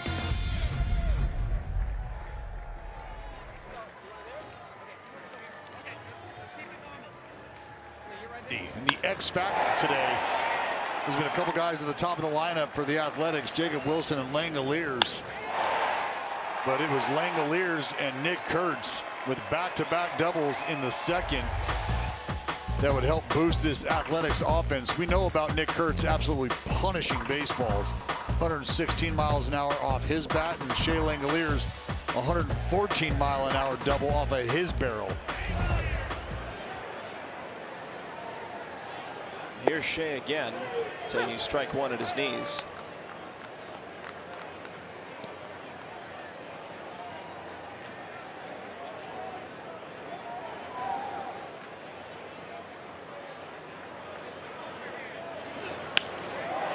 Fly ball left center field. That's going to drop down and head to the warning track and go all the way to the wall. Langoliers takes a turn around second. He'll stop there for his 3rd double of the game. Got that ball up in the air, and the way the outfield was positioned exploited the colossal gap in left center.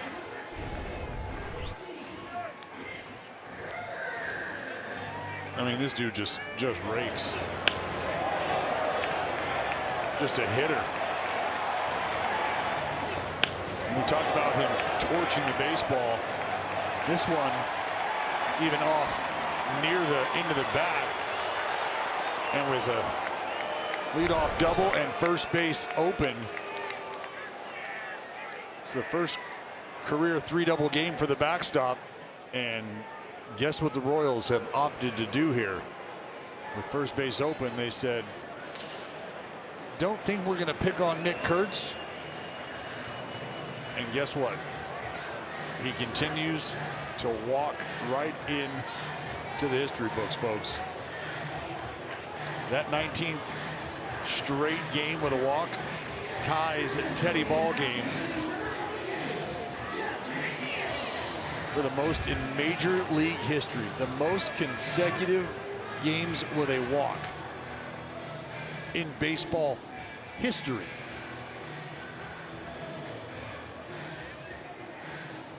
Unbelievable.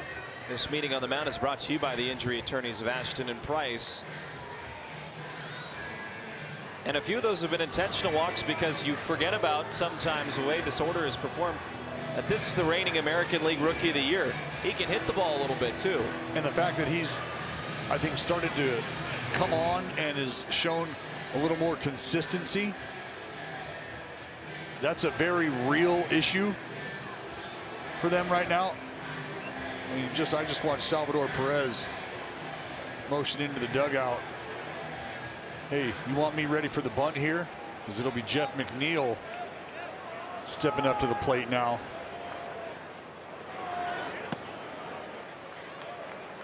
Jeff McNeil does a great job of handling the bat. A guy you have supreme confidence in putting the ball in play. Now it's a matter of whether or not Mark Kotsay wants to just let him swing it, or if he's thinking along the same lines as Salvador Perez. So far, nothing to swing at. Well, and for Jeff McNeil being a left-handed hitter, and the arm slot of the man on the mound in Schreiber, you can see this baseball a while. 2-0 pitch on the ground. Second baseman Massey to Witt. Witt over to the covering Schreiber. And they will get the runner at second base, but advancing to third, Langoliers now 1 away for Darryl Hernandez.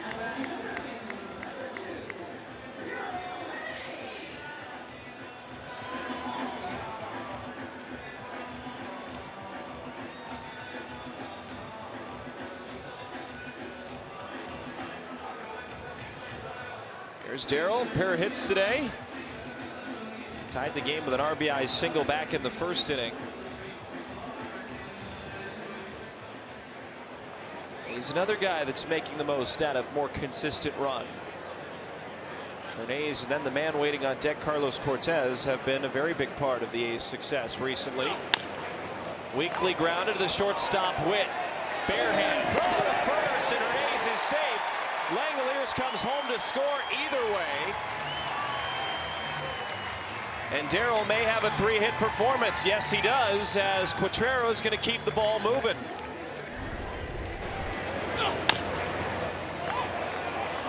Weakly hit, and if you're the Royals, hit to the right guy because Bobby Witt's got an incredible throwing arm. But the hustle from Hernandez, able to beat it out. We're talking 4.3 seconds from the right side down the line for Darryl Hernandez.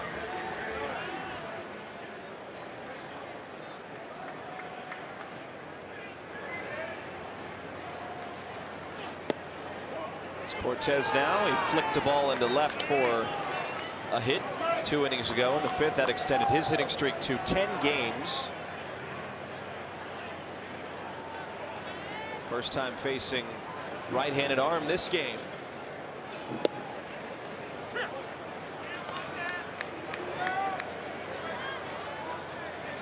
So now 6-2. The A's have a 4-run lead.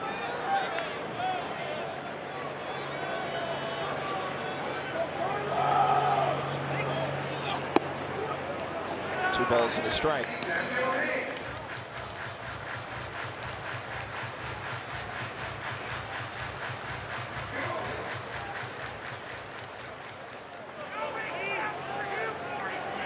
Left side open, McNeil at second, Hernandez at first. High and away, Cortez takes outside. Well, 3-1 here. I mentioned the left-handers being able to see the ball a while out of the hand of Schreiber. If he's going to come anywhere near the strike zone, he better put it on point because Cortez about to do some damage. Ooh. Inside corner, Cortez thought it was ball 4. But it looked like it was in the zone.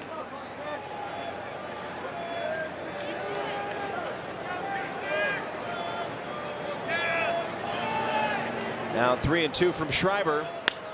Carlos sent it in the air to center. Thomas moving back onto, or right before the warning track, makes the catch. McNeil will advance to third. A's have him on the corners. Cortez gave it a ride, but just not enough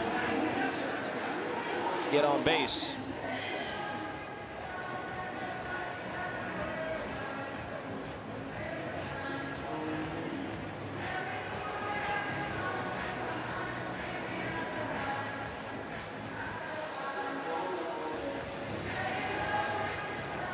Wins 0 for 3 today. Ground out, strikeout, fly out.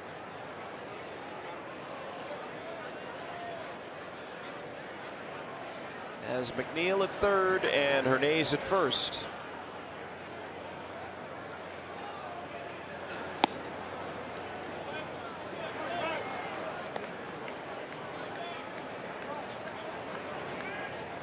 Shot at a couple studs. Brent Rooker on the left, Tyler Soderstrom on the right.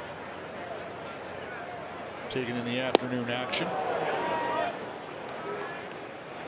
An off day for two big impact players for the A's.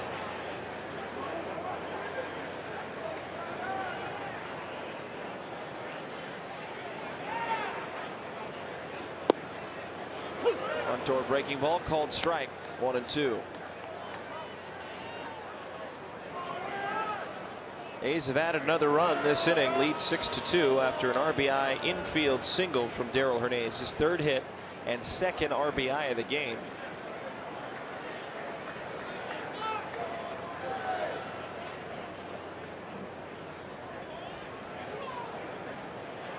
One-two pitch. Hernandez is taking off. Wins, flies it to center. This is caught by Lane Thomas. But the A's score a run off of 2 hits, leave 2 on base, and they lead by 4. upcoming schedule is brought to you by Service Champions. Well, this is the finale against the Royals. Then another AL Central foe comes into town, the Cleveland Guardians, for Friday, Saturday, and Sunday. After that, the A's will head off to the East Coast to face the Philadelphia Phillies and Baltimore Orioles.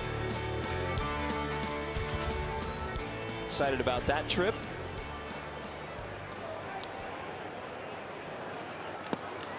With the way the A's have played on the road, so are they. Yeah, I'd say so. I Geloff would say so. now is in center field. Butler bumps to right. McNeil at second base. Ground ball to short. Charging is Wilson. Throws to first. One down.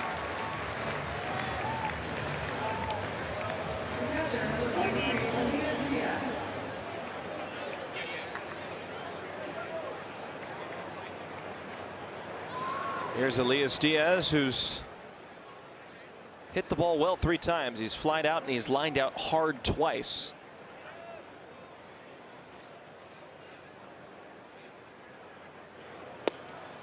Really, it's more like 3 lineouts. Austin Wynns is going to challenge, or he tapped his helmet, but I guess it was not awarded. 1 ball and no strikes. It's funny to think about DJ Rayburn very quick on the trigger when it came to Colby Thomas not confirming that he wanted the challenge with a tap. Started to make the movement towards his helmet, which apparently was enough for DJ Rayburn. You see Wynns kind of hang in there. Nope, too late. Hit well to right. Butler going back, still going, and that ball's gone. So Elias Diaz hit the ball hard 3 previous times. Now gets the result he was looking for. His first home run of the year, and it's a 6-3 game. And if you're Diaz, or frankly any hitter that has had the afternoon he has in regards to how you've hit the ball, if you can go home with something to show for it, you're happy about it. I'm sure it might be a 1-for-4 afternoon, but you've barreled some balls, and this one finally able to leave the yard.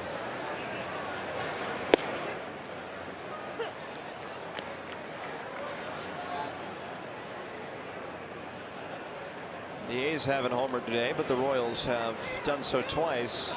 Michael Garcia had a homer back in the 2nd inning, just over the left field wall. It was a good leaping effort by Carlos Cortez.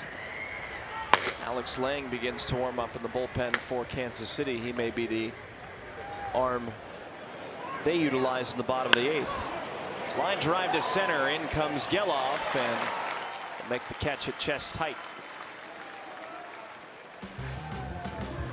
Calling all future ball players. You can join us at the ballpark this Sunday to celebrate Youth Baseball and Softball Day. Secure your special ticket now to participate in our pregame parade and experience an action-filled Stompin' Sunday.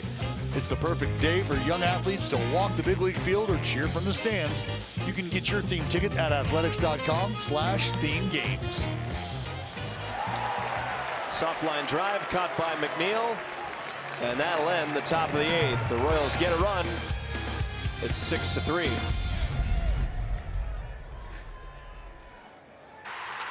This game summary is brought to you by Toyota.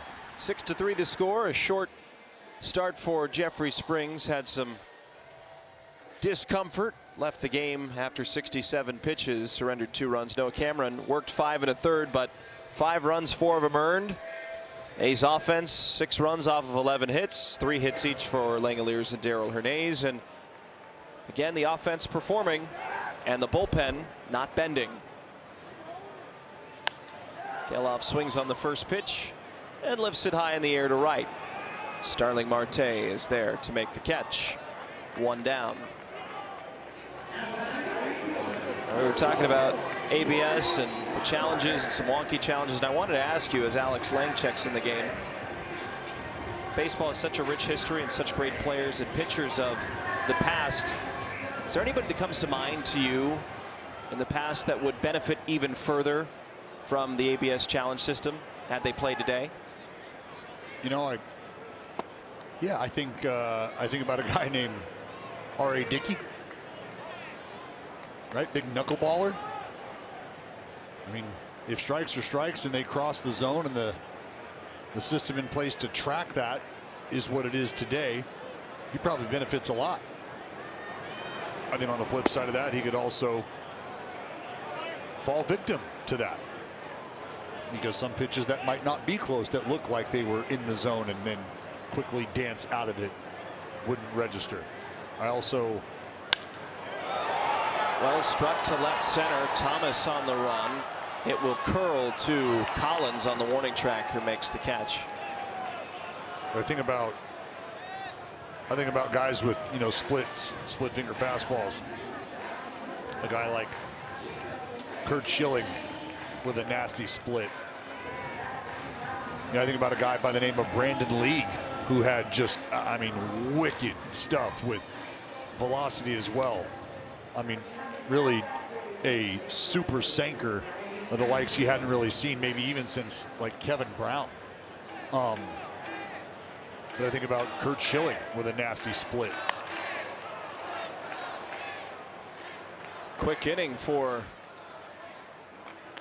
Alex Lang, a 5-pitch bottom of the 8th, 6-3 to score.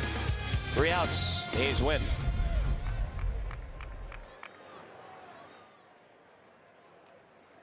Well, time now for your Ford play of the day, brought to you by your California Ford dealers. Little double vision. Shea Langoliers 3 for 4 with his first career 3-double game. RBI and a couple runs himself to round out the stat line for the backstop. Old Shea Swangoliers rolling the pole this afternoon. A's lead here 6-3 as we head to the top of the 9th inning. And with that 3-run lead, Mark Kotsay will bring on Jack Perkins for his 8th appearance of the season. He's already got a couple saves under his belt. You've seen him in some multi-inning performances. And I think a lot of that has to do with the fact that Jack Perkins has showed the capability to get big outs in big spots and back it up with another clean inning worth of work. And that's a serious weapon. He'll face Jack Caglione off the bench. Swing and a miss. Caglione was the final out of last night's contest, where Mark Leiter Jr. got the save. Leiter's third with the A's. Perkins appeared in game 1 in the 9th inning, having a 1-2-3 ninth. The game did go to extras, and Bobby Witt Jr. had a 3-run home run to win it.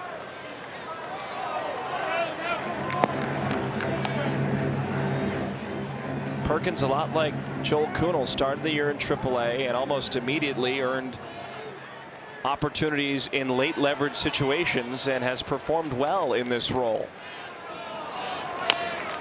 Weekly grounded up the third base side. It's going to stay fair, and an infield hit for Caglione starts off the Royals' 9th. Couldn't have rolled it out there any better.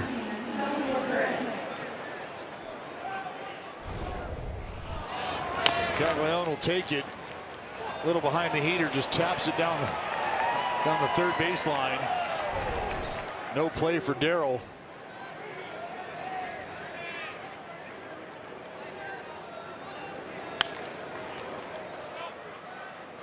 Caglione, you want to talk about value?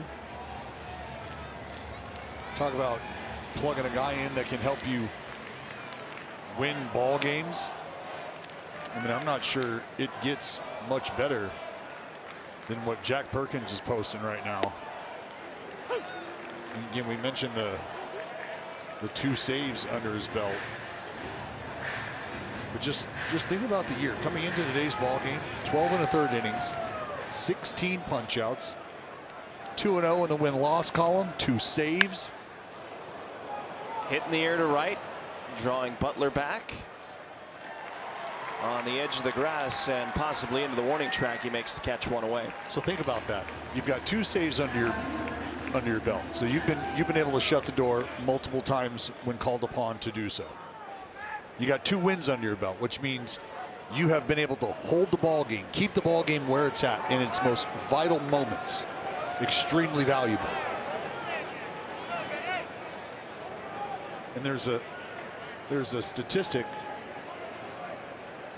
that we use to measure, well, how much of a probability do you add to winning baseball games? And what if I told you that nobody in baseball has a higher win probability added than Jack Perkins? Not Ohtani, not Soriano with the way he's been carving for the Halos. This man right here, Jack Perkins, 1.54 win probability added so far this season. It does not get any better than that. That is, by very definition, a weapon. It makes you wonder how he started the year in AAA. It's just about the immense amount of talent that's coming out of that bullpen and the depth that you have. But when he first came up, he burst onto the scene. It was 2 3-inning late relief performances. And he's just thrown strikes this year. Well, that changeup just continues to be it's just a neutralizer. See if he goes back to it. Yep. And again, with a power changeup like this, because he's a power arm, we're talking up to 99 miles an hour. He's got 100 plus in the gas tank, I'm sure.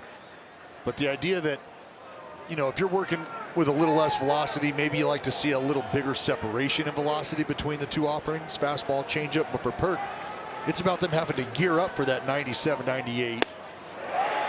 Just like that. And he does a phenomenal job of slowing you down with just enough separation on the velo, but then the movement as well. So this one, instead of darting down and away, holds its plane, feels like it's climbing the old meat ladder. Ding, ding, that's the tardy bell. Gonna need to see a hall pass. Speaking of pass, it's Pasquantino on now to pinch hit here for Marte in the 9th. Last hope for the Royals. Caglianone's going to move to second base. Called strike, 0-1.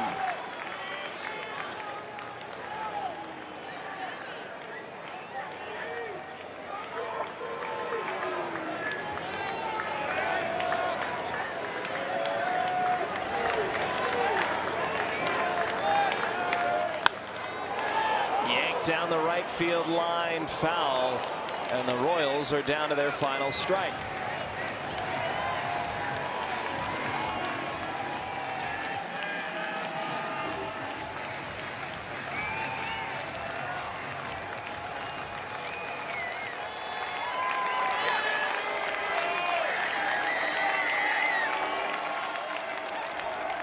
To pitch in the dirt.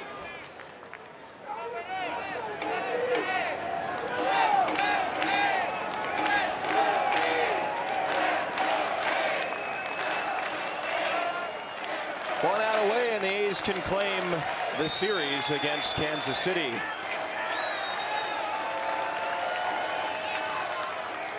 One-two pitch, driven to center field. Geloff is there. And the Kokomo locomotive, Jack Perkins, picks up his 3rd save of the season, and the A's win 6-3, claiming the series against Kansas City. The vibes are high in the outfield. They're high all around here in 916 land. And DB, what a great performance again by the Green and Gold. Well, and the Green and Gold bullpen did a fantastic job. Look, you're spearheaded by the double threat at the top of the lineup of this A's offense with Jacob Wilson and Langoliers, who in 2 at-bats were able to extend both of their multi-hit game sets. And how about Nick Kurtz and Langoliers stepping up in the 2nd inning with back-to-back doubles? That would really kind of give the A's the majority of the offense they needed. The bullpen able to pick up Jeffrey Springs, who did leave the ball game early. We hope the left-hander is all right. But I think what he saw from the bullpen is going to be reason enough to celebrate. And the A's able to take 2 out of 3 here from the Royals. They'll send them home packing with an L in the bag. Take a look at tomorrow night's probables. The Hawaiian Joey Cantillo is enjoying a nice start to his year against JT Ginn, who had a quick bullpen earlier this week, feeling great. It's going to be a new series and the same goal, the A's trying to win it. That's been a lot of fun, but stay tuned, folks. The fun continues. A's Cast with Chris Townsend and Steve Sachs on NBC Sports, presented by Toyota, starts right now.